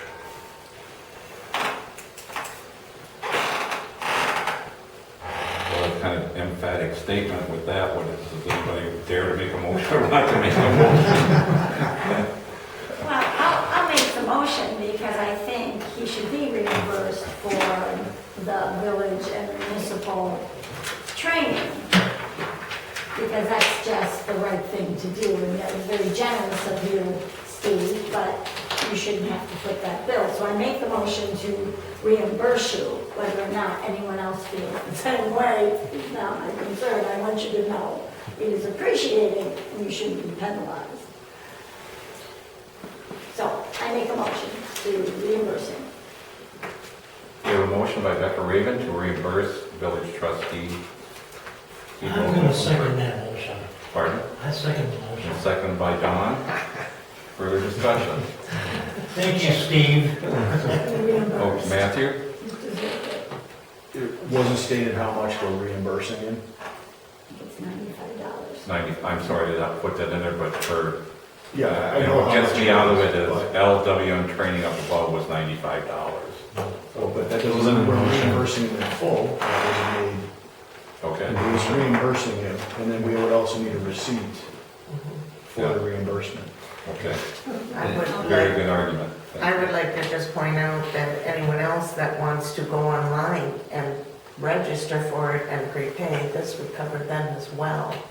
You know, if you're gonna go online and register and you're gonna pay with a credit card, they can also submit. Or if you want the clerk's office to get you registered, that's fine. It's however you wanna handle it. Well, I point out that I didn't wait for anybody. I just went ahead and signed up for it on my own, so that's why I don't think I should get reimbursed, so. But it's in the budget though. See, Well, but for you- Regardless, it was, I didn't wait to get permission, I just went ahead and did it, so. Okay. Which I do things like that. Well, this time, you're probably gonna get reimbursed, next, maybe not. So do we have to amend it to include the amount? Yes.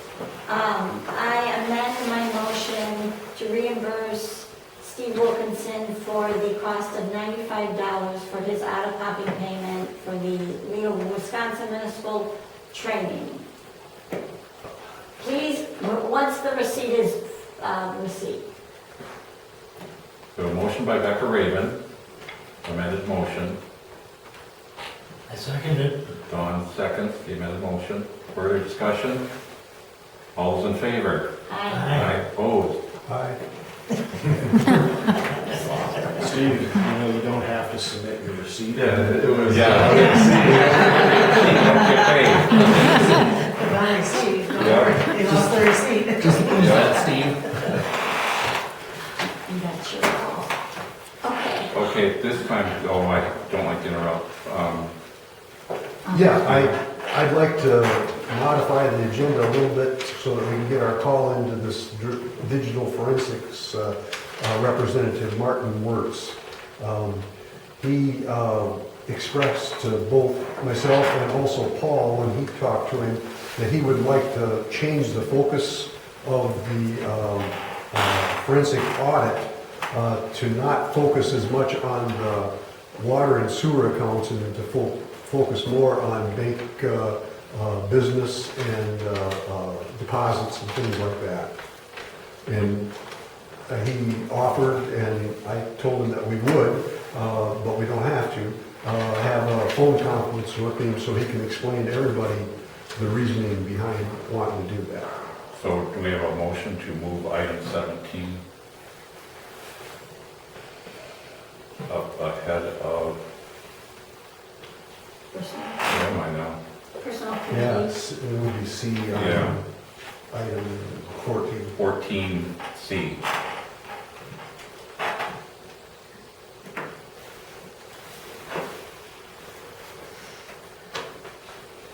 So is there a motion?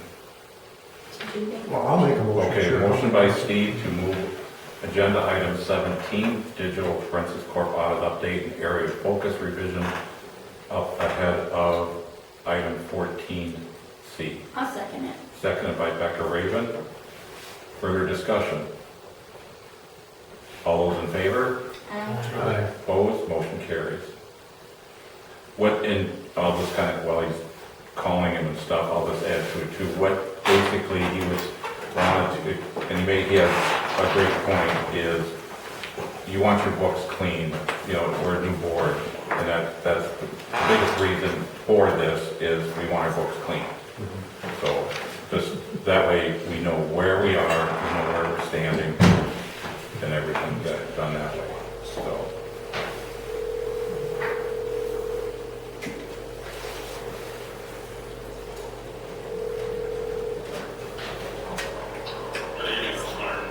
Hello, Martin. This is Steve Wilkinson from the Village of Arena. We're here at our board meeting, and I'm sorry that we're just a little bit later than I told you that we would be. Okay. What we're Open session. Yeah, we're in open session.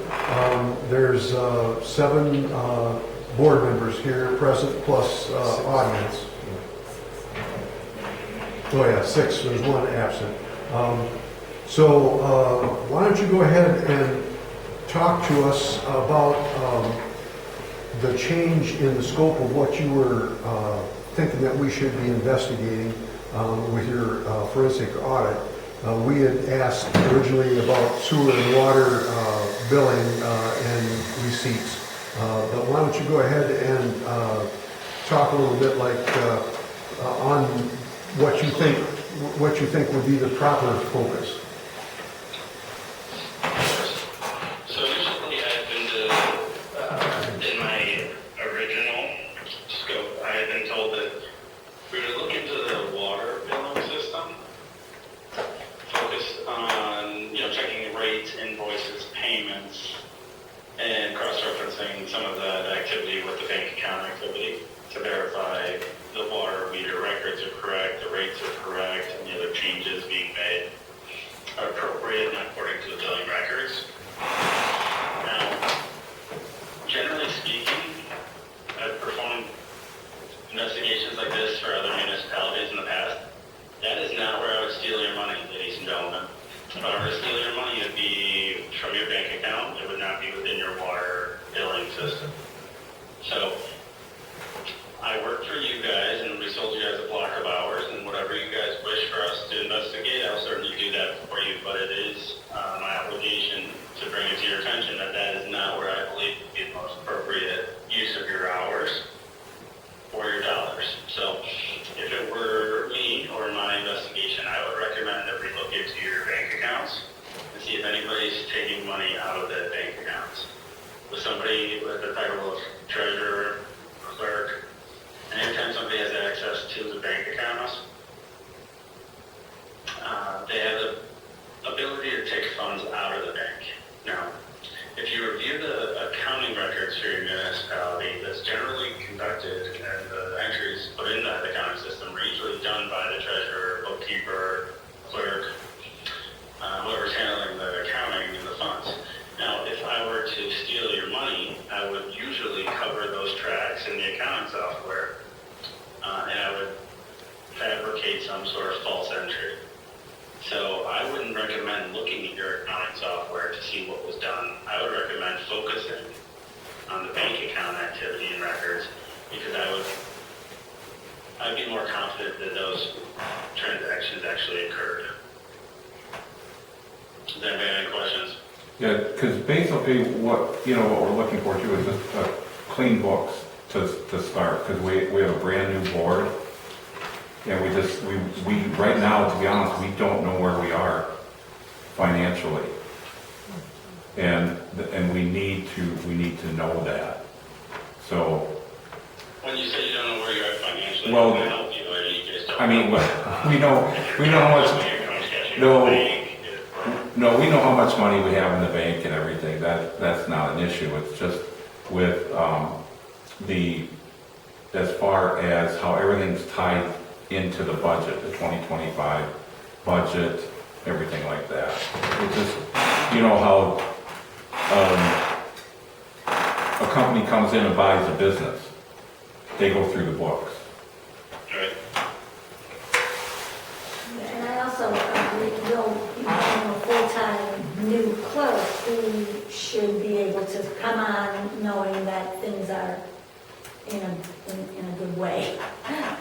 Yeah, because I'm familiar with another municipality with, the clerk left, and they would have clerks prospective come in and interview, and one of the first questions, Reviewing the bank account activity would generally result in, we're looking for action items, something kind of very clear cut, black and white, very objectively incorrect or false, fraudulent, potential embezzlement or theft, right?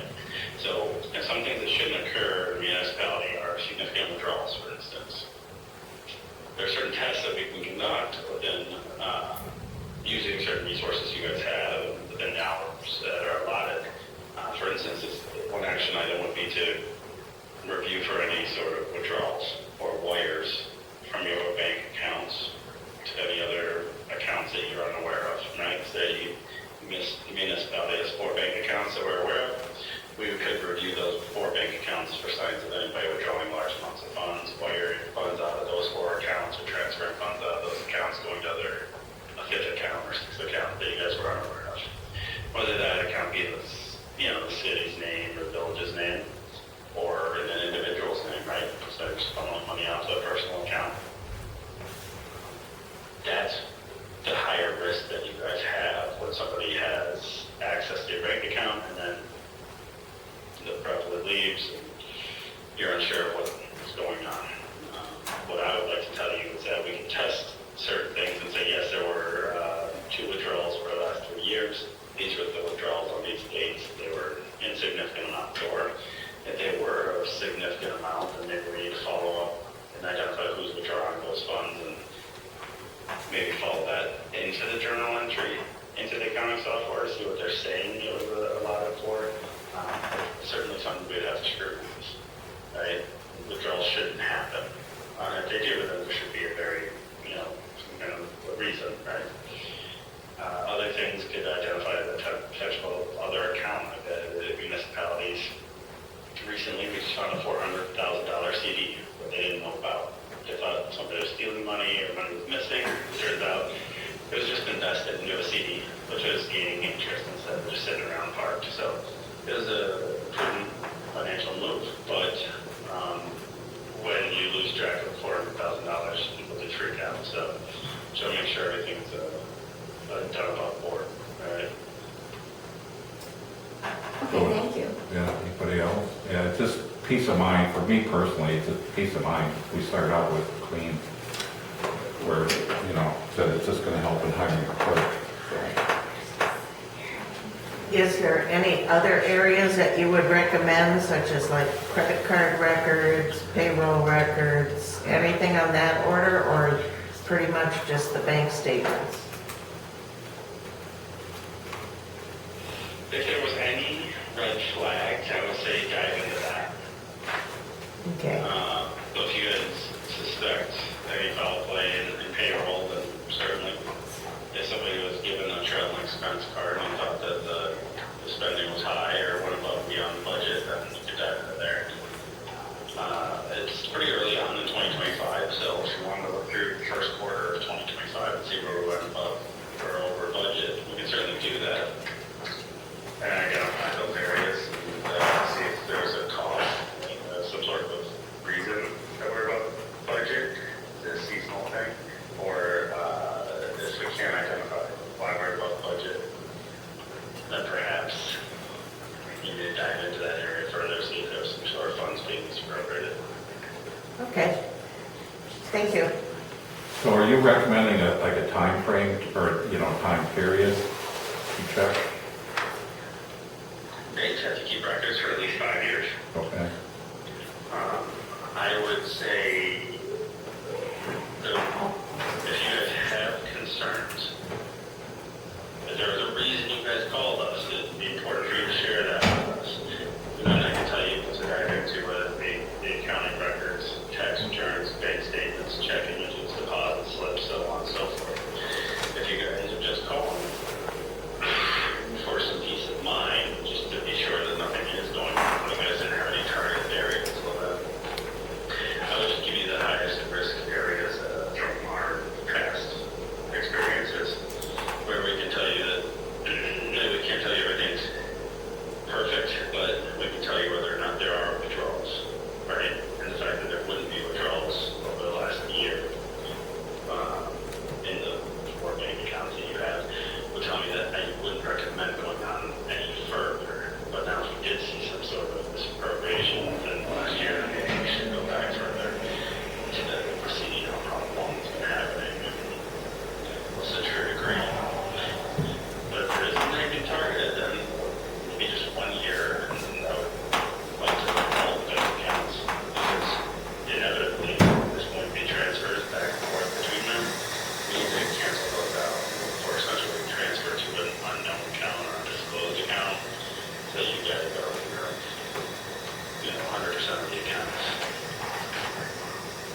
I believe only two.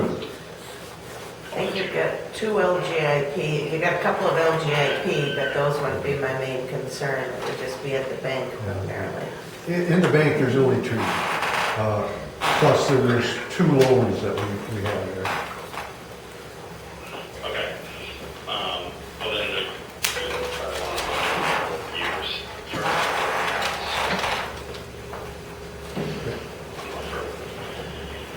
money going to the third account. If there's money going to the third account, that should be a concern. What we could do is essentially categorize all the money coming in and going out of those two bank accounts. And then that would give it a very high-level view of the bank activity. If we see transfers in and out, let you know what other accounts, what they're going to. If there's a large check or a large number of checks, we'll flag anything that's unusual, extraordinary. Right? There's a $50,000 check, we should bring that to your attention. $20,000 withdrawal, $250,000 wire. Like these things that are standing out to us, we'll bring these things to your attention. If you guys have a clear answer for why something occurred, because you guys had to build a new rec center, that was $50,000 on payment, but if that timing, that amount lines up with whatever documentation and capital expenditures we can plan for, then we don't have to dive into that any further. But if you guys can't explain an item that I can flag, it seems to be extraordinary, frequent, concern to us, that might warrant further investigation. We will let you know the records we want to obtain next to dive into that. We want to make sure we're targeting some sort of financial records. Otherwise, we're just digging and researching for no reason. If there is a withdrawal or a transfer or a wire, we can point you towards some sort of financial record. I'll tell you who withdrew those funds or to what bank did those funds go to, so that you guys never see those transactions, like those funds further. Okay. Any other questions for Martin? So, Martin, if I understand the procedure, you do this all remotely, right? You don't send anybody here to our office, is that correct? Correct. We work with an individual or a team that has a clear scope of goals, which is what I'd like to kind of focus on the bank statement, if you guys are okay with that. And then identify specific what records we write the bank statement to us for each account. If there are withdrawals, we see the withdrawal slips. If you guys transact and checks quite a bit, we would recommend that they cancel checks and images as well. Transfers and wires will be clearly documented within the bank statement, so we'll just dig through all of that to see if any money is getting transferred or wired out. Other than that, we'll generally categorize money coming in and going out, and just kind of see a general sense of how much is coming into both of those accounts and where it's coming from, and how much is going out and where it's going to when funds are coming out of both of those accounts. Okay, and in order for you to get access to our bank records, what do we have to do? You're just have to provide the actual PDF statements. We request that, whoever has access can request that directly through the bank, they'll provide that to you. Sometimes the monthly bank statements will include check images. If they do, that's great. If not, we'll need to request those specifically as well. But I can work with whoever's an authorized user at the financial institution to coordinate specifically the request, the ask, so that you guys can get boggled down by technicalities. Okay. Any other questions? No? Do you guys have any red flags that you guys phone calling us or just? No, I don't think that we have any red flags that we know of. This is just to clear everybody's mind and put everybody at peace. Okay, perfect. So that's what I would recommend, certainly.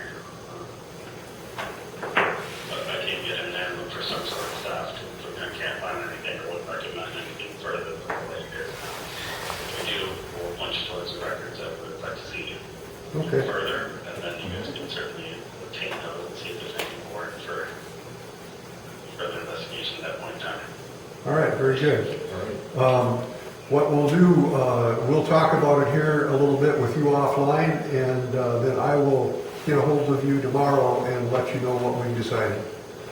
Perfect, thanks so much, guys. A good example of a phase 2 would be if we saw money going to a third bank account, and we flag money going to Wells Fargo, for instance, we recommend you guys get account statements for the third account, and then we review those in phase 2. But that would be a very theoretical contingent. Phase 2 is if we were to find that hidden bank account, or a third bank account. And phase 2 would not be part of our original payment, right? Correct. Yeah, okay. Phase 2 would be a separate service and separate pricing, but it's very contingent on, some kind of potential theft being uncovered in phase 1. And we're hoping this is just a fool's errand that we're running and nothing's actually, no third bank account is uncovered. And if there is, then that would warrant some further investigation. But, for instance, our other case we worked where we found the $400,000 CD, uncovering something like that would warrant, spending a little bit more money to uncover it. If we can't find that, wouldn't be any need for phase 2 at all. All right, Perfect. sounds So good. see you tomorrow. Thank you very much. Thanks, Thank Martin. you. Take care, guys. Bye. Bye.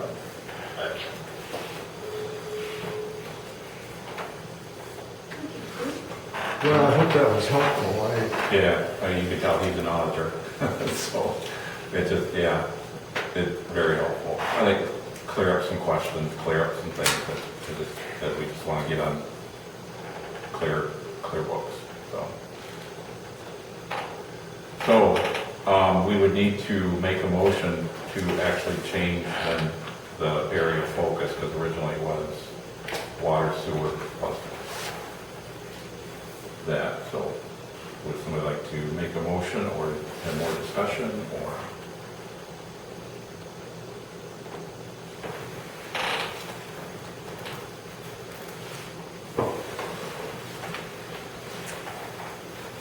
I'll make the motion that we change the focus to bank statements and investigation of those. I'll second it. Is there a time period or? Well, they have, was it 90 days, wasn't it? I think they had As far 90 as days for to. him to go back? No, I thought you meant to get it done. Matthew, do you have questions or anything, Ted, as far as how far to go back or? Well, he recommended 1 year, did he? Yeah, at first, I think it was somewhat, he thought there was 4 accounts, he said 1 year, but within 2, I think you might have mentioned maybe 2 years. Yeah. He was saying a couple, 2, 3 or something. Yeah, just because there was only 2 accounts. Should we make you saying years and on years? Is that what you're Should- thinking? Should we, Designate how long? should we leave that open-ended? I mean, we already know how much we're gonna pay them, Right. so we'll have them use as much time as is needed. If it's open-ended, you can just, Okay. So your motion is to revise the, To change focus to bank statements and investigation of those entries. cancel checks, withdrawals, things like that, just overall, everyday banking business. Okay, seconded by Dr. Raven. Further discussion? All those in favor? Opposed? Motion carries. Nay. 1 year. One nay? Okay, sorry, Matthew. Okay, we are on to 14C, personnel. Okay, so, Roman numeral 1 or I, 1 is a clerk position update, job position, description. We are in the process of creating a template, to use for, or we have a template, we're in the process of refining it. So this item has been tabled so that we can continue to get the edits into that before we then can, at our next personnel meeting, make a recommendation to the board to approve that job description. no, we don't need to take action. No action Okay. necessary on that. Roman numeral 2, clerk position, update posting language, the same thing. We're looking for what it is we want to use, so we're still in the process of editing that. So it's been tabled at the personnel committee level, and we will recommend it once that's done to the board, so no action taken here. Coordinate enrollment for Wisconsin Public, this is Roman numeral 3.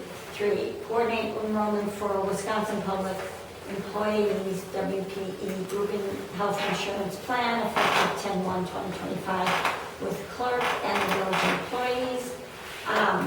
Robin reached out, and we asked Robin if she would please reach out to the employees, make sure they have all the information that they need. She then has sent an email to the committee to say she has done that, and we have we're shooting for the deadline of June 10th to have those employee applications complete. So this is in progress, so no action right now. Did you get enough, you feel you got enough information on this? It's in my mailbox and I never even opened it yet, because I just Okay. seen it tonight when I walked in. Okay, if, you want some help or questions or anything, you could, like Robin or, I've been looking at it too, Rebecca Raven, will help you. I know in there, I looked at it, and it's got all the different plans, because then the village would have to decide how much their contribution to each plan would be. You'd be looking for a family plan, right?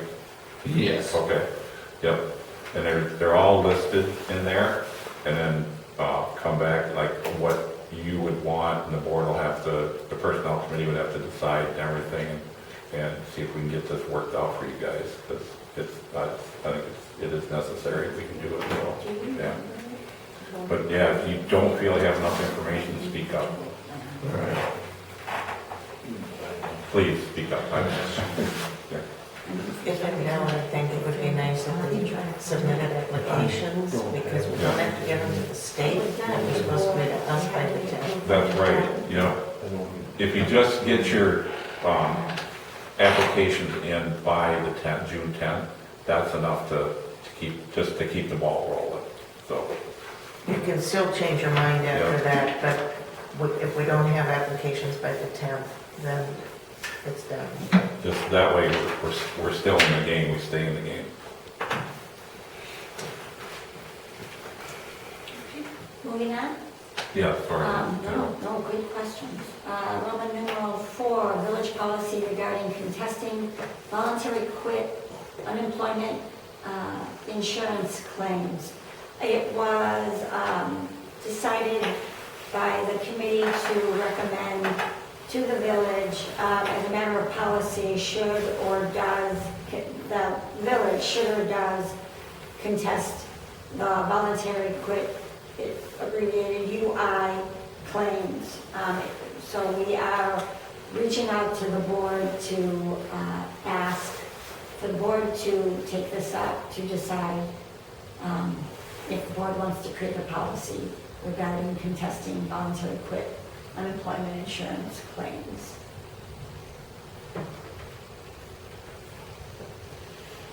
This is all future claims too, right? Yeah. Climate or policy. Yeah.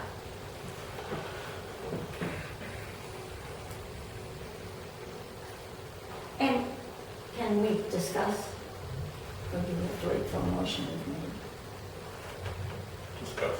I just know that I did hear some information about, does this really have to be, across the board, or should these be individually looked at? And I'd like to understand or get a kind of a feel for, like, I don't know, when would it be that we would not contest a voluntary quit claim being called up? Because the first thing that comes to mind is like somebody, some health thing where they had to voluntarily quit, but I would think that that would be done in a very different, like not in a way of somebody just quitting. And then, I don't know, So. and- Well, if you did set a policy, then you could just, like, board could decide depending on circumstance. So we could Something like amend that. the policy. Is that what you're saying? Well, yeah, as far as setting policy, the board can pretty much set, like, if we just straight across policy, we're gonna contest everything, or we can contest depending on the situation as the board sees fit. Anybody else comment for that? My worry is that does that open us up to favoritism? Yeah, that's a good point. That's why the discussion's being made, so I'm just offering 2 No, points. and Yeah. that's what I was asking for. Like, why wouldn't we do it across the board? Right. There may be situations that come up where an employee is no longer physically capable of doing the job. And at that point, instead of being fired for not being able to do the job, they may voluntarily quit. Would we deny them because they're no longer physically capable? I have heard of instances where someone has approached that if you wish to avoid being fired and would voluntarily quit, we will not appeal your UI claim. It's rare, but it has happened. I don't either, but I know that it has happened.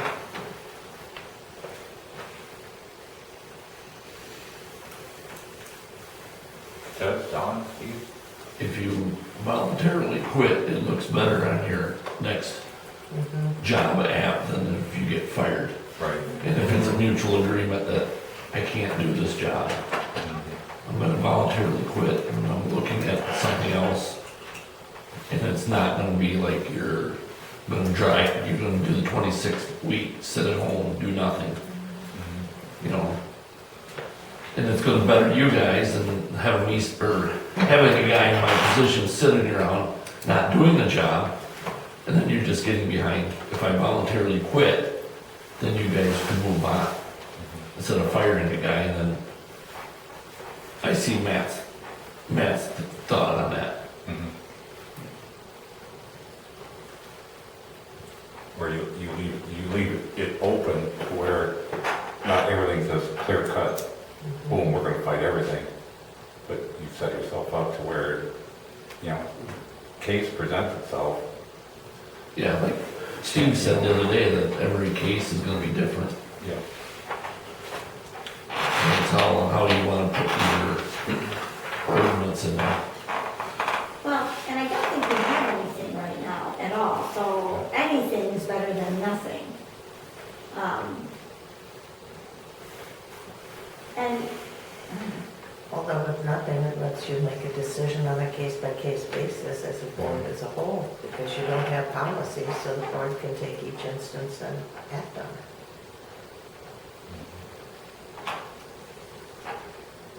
Or, maybe hold off on this until we employ handbook. Go over the employee handbook, get into that. Those are all kinds of options out there. It's what we'd like to decide.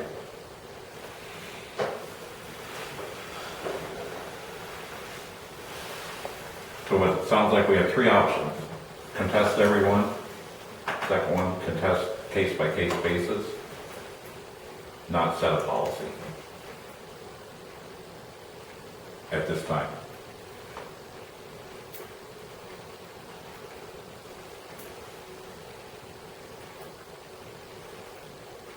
I would be in favor of the second option over the other two, Like to make a just so that it's specifically written what it is that the village will do, instead of the ambiguity of the unknown. Like to turn that into a motion. I did not say that I wanted to. I know, I asked. That's what I asked. Looking I asked for further if you wanted discussion. to. Before there's a motion, I was looking for further discussion. I'm done talking, so please, everyone else. Yeah, I agree with that. It's better to have something down, for sure. Instead of just being open-ended, new, nobody knows what's gonna happen. it just doesn't feel very fair to not have some policy in place for something like this. Well, we would have a policy if we're saying that we would look at each case as a case-by-case basis over not doing anything, where you were worried about favoritism, because there is no policy. I was agreeing with you. Well, okay. I'm just saying, if there is no policy, the idea of favoritism or conflict of interest may play more into it because there's no guidance or. This forces the board to bring it up and look at it. It's like there's nothing, somebody could put on the agenda, and if everybody was in favor of not seconding it or putting it down, then it would go anywhere, so. At least this way, it provides a place to look at A it. conscious choice Yeah. on whether or not the village is going to pay for this or not. Okay. Huh? So I will make a motion then, that the personnel committee create a policy for the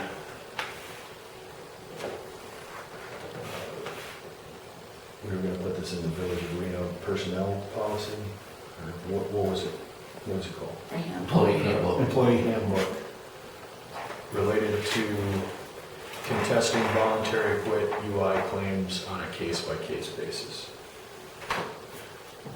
Motion by Matthew to, you said recommend to the personnel committee, correct? Yeah, the personnel committee will create this. Okay. It's in their purview.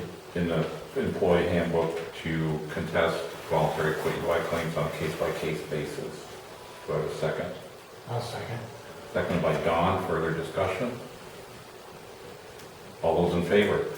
Aye. Opposed, motion carries. Okay, very good. Roman numeral 5, estimation of aggregate impact of former employees' claim on the village's future unemployment insurance contribution rate. This, let me just get to my notes. We discussed and we took no action because Robin shared that she thought we weren't really charged a rate that we paid by the claim that was being paid out.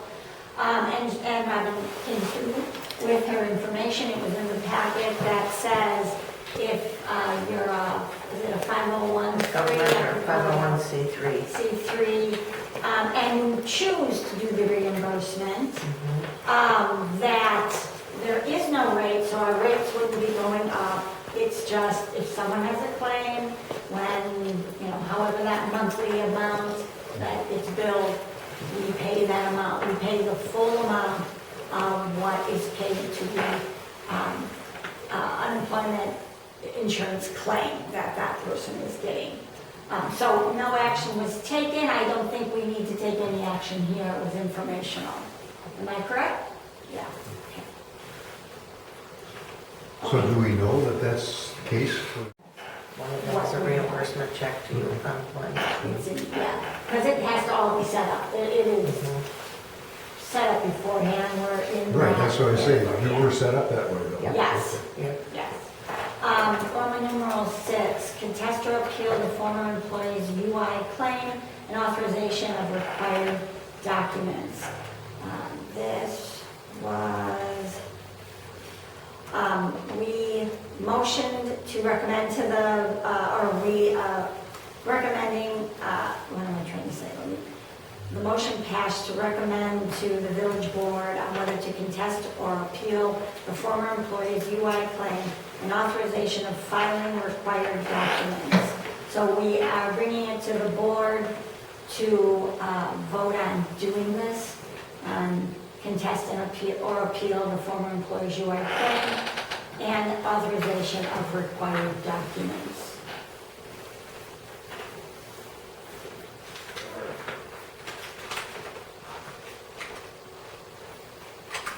Any Is questions? there a motion or discussion or?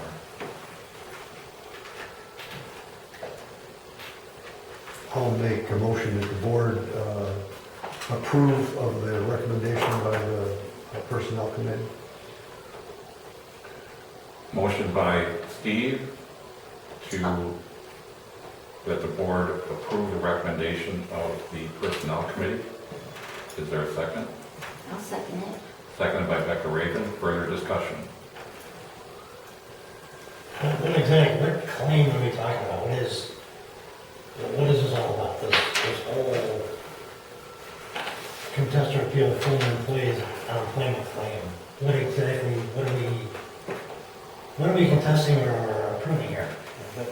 Is there somebody, did somebody have a claim against another, that we're acting on, or is this? About Yeah. the previous employee, and Yeah. I just want to caution us that we have to be, these documents that you have in front of you or that you have in your board packet are confidential, so we need to be very mindful of what we're saying.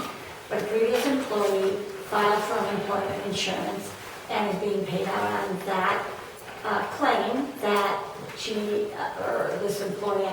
employee rightfully deserves the insurance.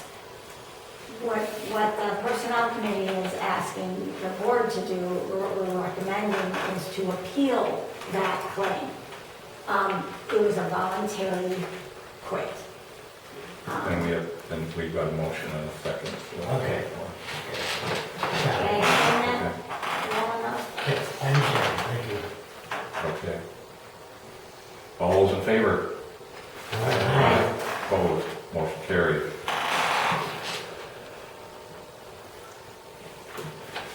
Okay. Roman numeral 7, designate a village representative and legal counsel for hearings and assignment of related deadlines. The committee recommends for the village board to designate a village representative and a legal counsel for hearings and assignment of related deadlines, just like what it said. I motion for the village to designate a village representative and legal counsel and legal counsel for hearings and assignments of related deadlines.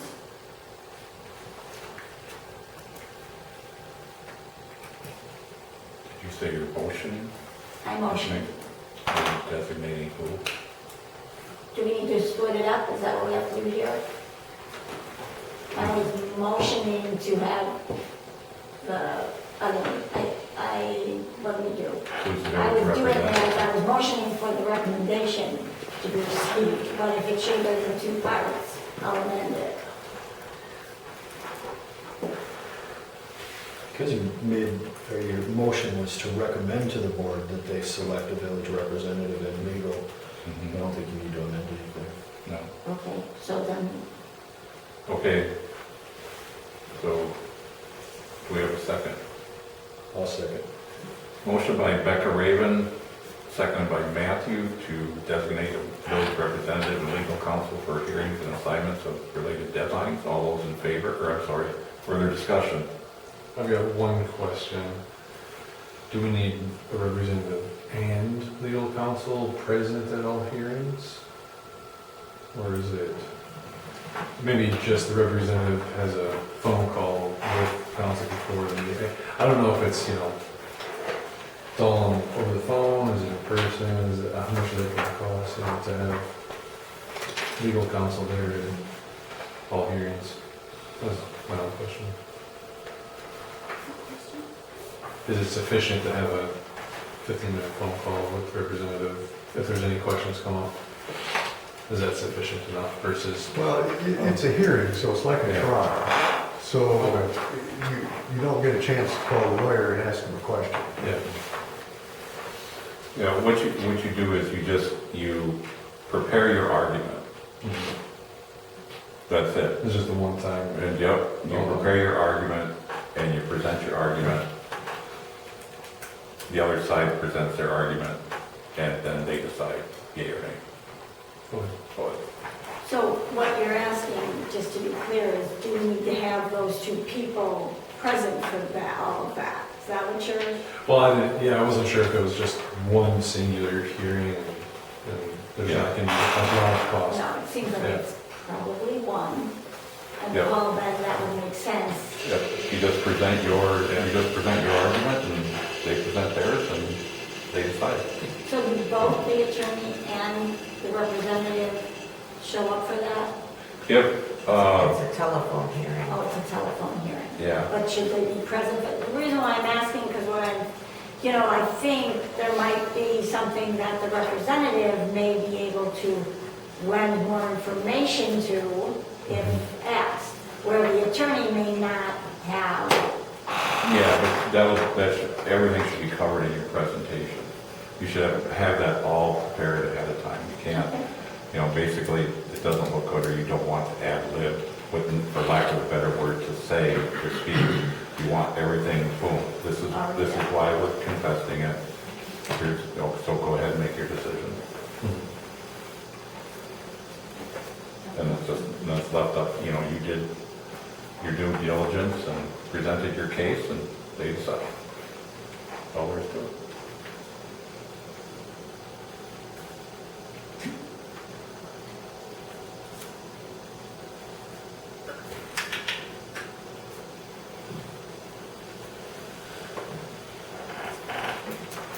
Any other questions? No, I'm good. Steve? Any questions? Well, I guess the question I would have is how much legal counsel do we need? I mean, I think that the legal counsel should be at least consulted. And if it's a phone conference, then should he be a representative from the law firm be on that conference? That's the question.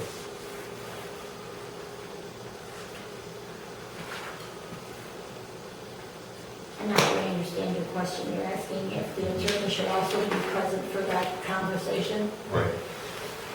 Or just in the preparation of the, Well, definitely should be involved in the preparation, Yeah. but on the phone conference itself. I would think you'd rather have legal counsel representing the village in that hearing than you would a village representative, because if there is a question about some legality, legal counsel would be better to explain it or challenge it. That's good. That's what I was looking for, was Yeah. okay. Oh, I'm good. Okay.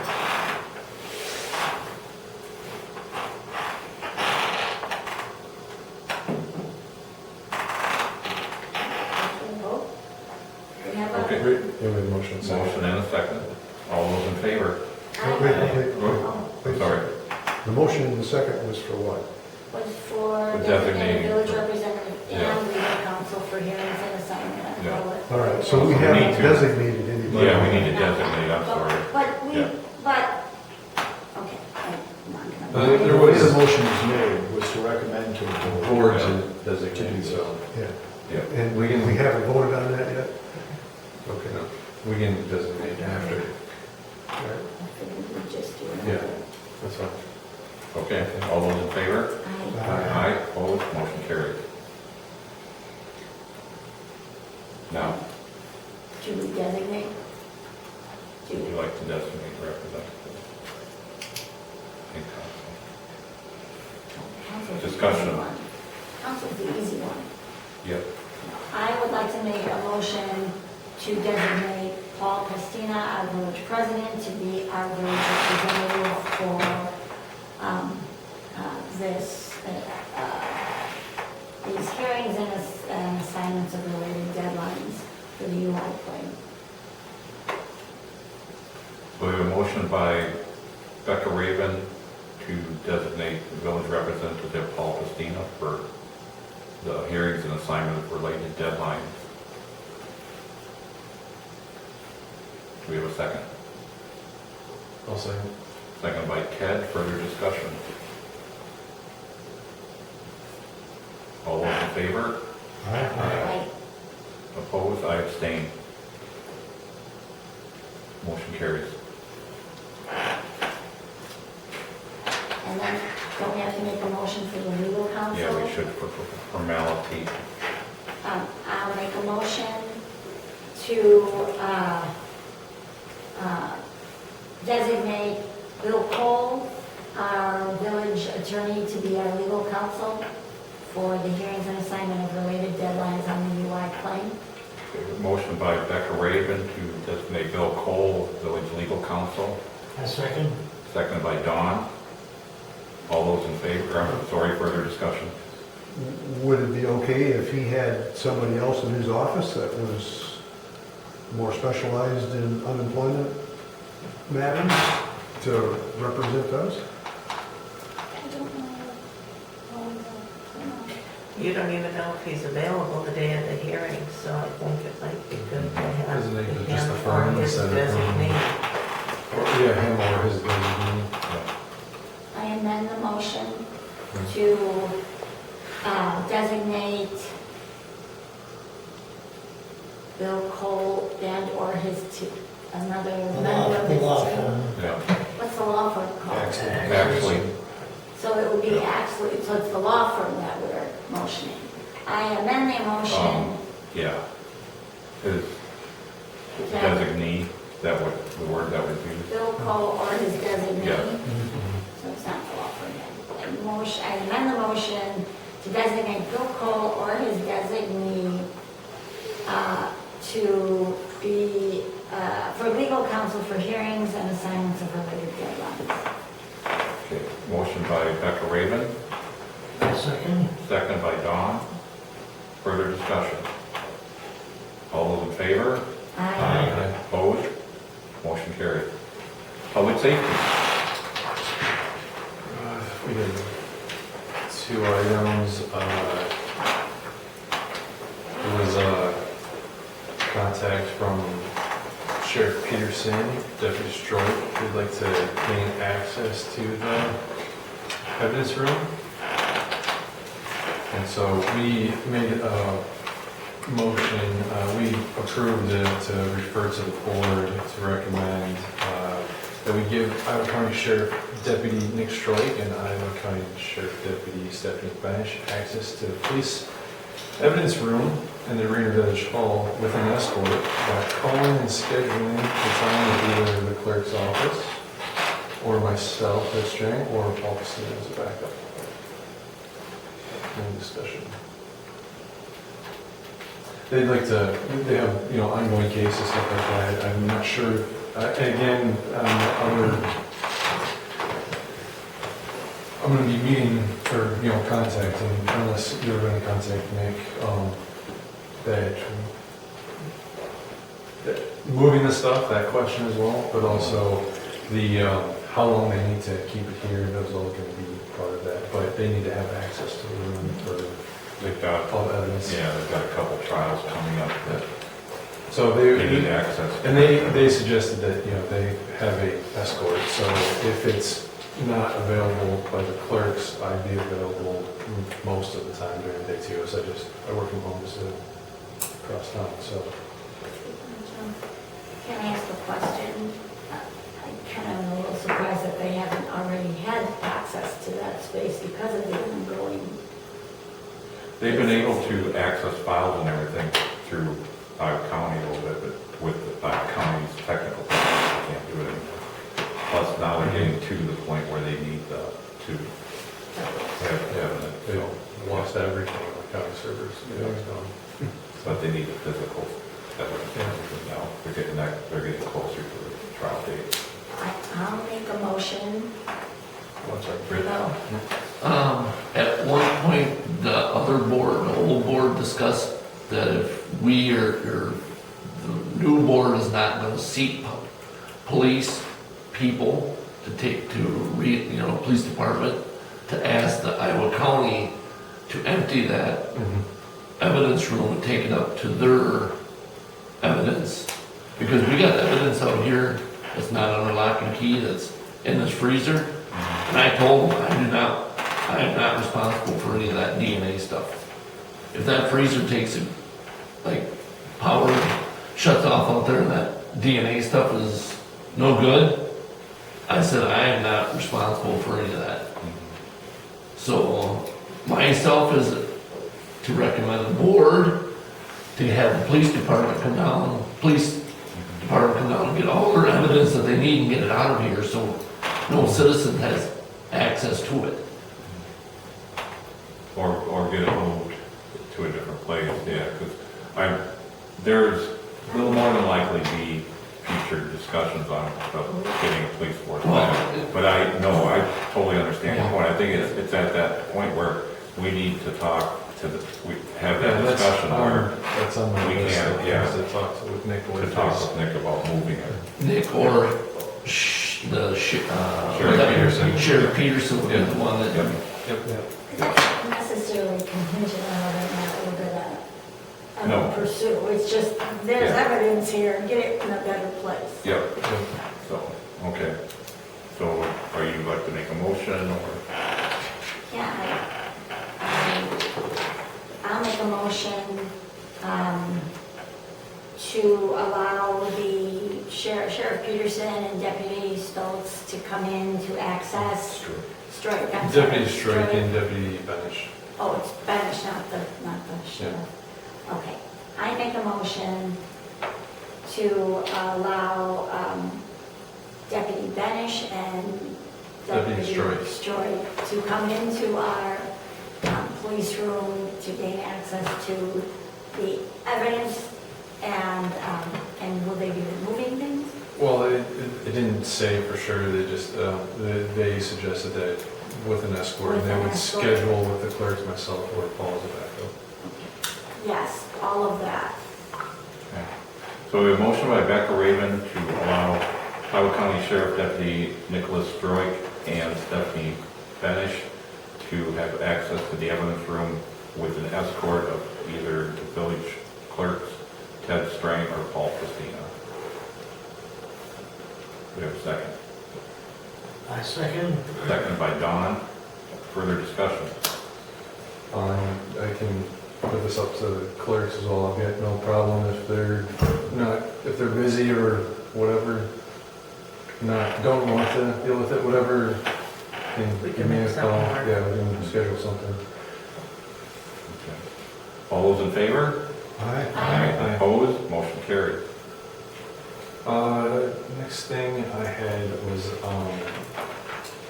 monthly reports. It was, passed by the committee to recommend to the board that we approve the monthly Iowa County Sheriff reports for 2025. I don't think we actually put Was that it in in the the board board? It was package. only in the I think it's committee. more for you to review so that as you have discussions about potentially bringing the police back on it, you're Okay. aware of what's Well, we approved happening. it at the committee, I don't know if we, It's in the board packet. Is it in the board packet? Yeah. Well, then never mind, ignore me. Approve their report, okay. just like we don't approve Rich's report. Although Rich does a great job when he gets the dates right. On which one? Today's report. So just discussion then. Can we just discuss, I'm just curious about the, just the 4-hour village ordinances. Is that just a random, it just, That was a point of, I will ask, I have a list of things yeah, to is it just talk would to be the sheriff. helpful to know where It's- are things falling through the cracks? It's very vague, it's like, you got a clock in, clock out time and like one word on what it was, and that's it, so. I was just wondering, it just seems like it. Yeah, they didn't go into any detail on the kind of report. Yeah, What no, was- They what was came what. up, covered a few times at the committee, it was, That's all I and was. I know we can't get details, names, stuff like that, of course No, not, on but, that, yeah, just no. ordinance. What was it that? The ordinance, or, yeah, anything Yeah, kind of like, that they're willing to don't get share. wired, okay, that makes sense, you Yeah. know? Okay, that's all, that was my main Okay. Anything else on the report? So, my concern would be is they're supposed to be here a minimum of 4 hours a week. And according to this report, there's a gap between 4:05 and 4:15. That's more than a week.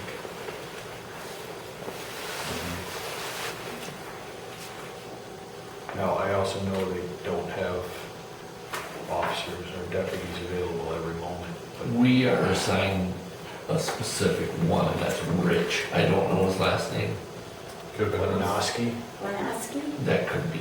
yeah, that's who's on the report, Yeah. yeah. And their schedules are I think it's like 3 on, 4 off, something like that, or 4 on, 3 off. And if you had a vacation in there, So if, they could have, I can and, reach out. and it's or like if you want. 4 hours a week is what it was, but if it happens to be Monday this week, it might be Friday next week.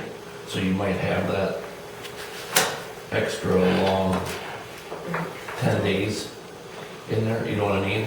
Yeah. He's not scheduled here every Monday. So that's where, and I'm not trying to cover for him, but I'm just trying to explain why there might be a big gap. He might work here on Monday, like he was here Memorial Day, and I haven't seen him since last Monday, so. Okay. Well, and I'm just gonna, Saturday, April 5th to Tuesday, Yeah, there's a whole April 15th. week, the 6th to the 12th, that number was here. Then Yes. So, Saturday, the 19th is the last date. There's nothing for the week of the 20th, 26th, and the 27th through the 3rd. when did their system go down up there? April 29th. Okay. Something like that. So after all of that. Yeah. April All right. 29th. Cause that's, yeah, I don't, Yeah. Yeah. Okay. Ready to move on? Okay, Dane, Iowa wastewater commissioner report, it's in there. Oh, I just got the last of the information today, I'm sorry. It was an organizational meeting. I put on here that, you know, all the commission members, Robert Dodsworth is president, I was nominated for vice president, Terry Moyer from Black Earth as secretary, Kurt Gertson from Mazo as treasurer. The village true-ups were presented, and Arena will receive $27,999 back from Dane, Iowa for the true-up. Opening discussion for pilot testing of solid liquid separation was done. There's 12 companies, so it's interesting. They bring their machines out for a week. You pay for it, and then, so it's going to be 12 weeks straight of testing by all these different companies, and then the board commission will pick which one they like the best. Closed session was held for employee evaluation and compensation. Increases in benefits were approved. The 2025-2026 budget will be ready for review, should be at the June meeting. Bills were paid, and then I just listed all the commission members and also the plant personnel names and everything too on the report. So, and that's all I have. And you can call and talk to them anytime you want.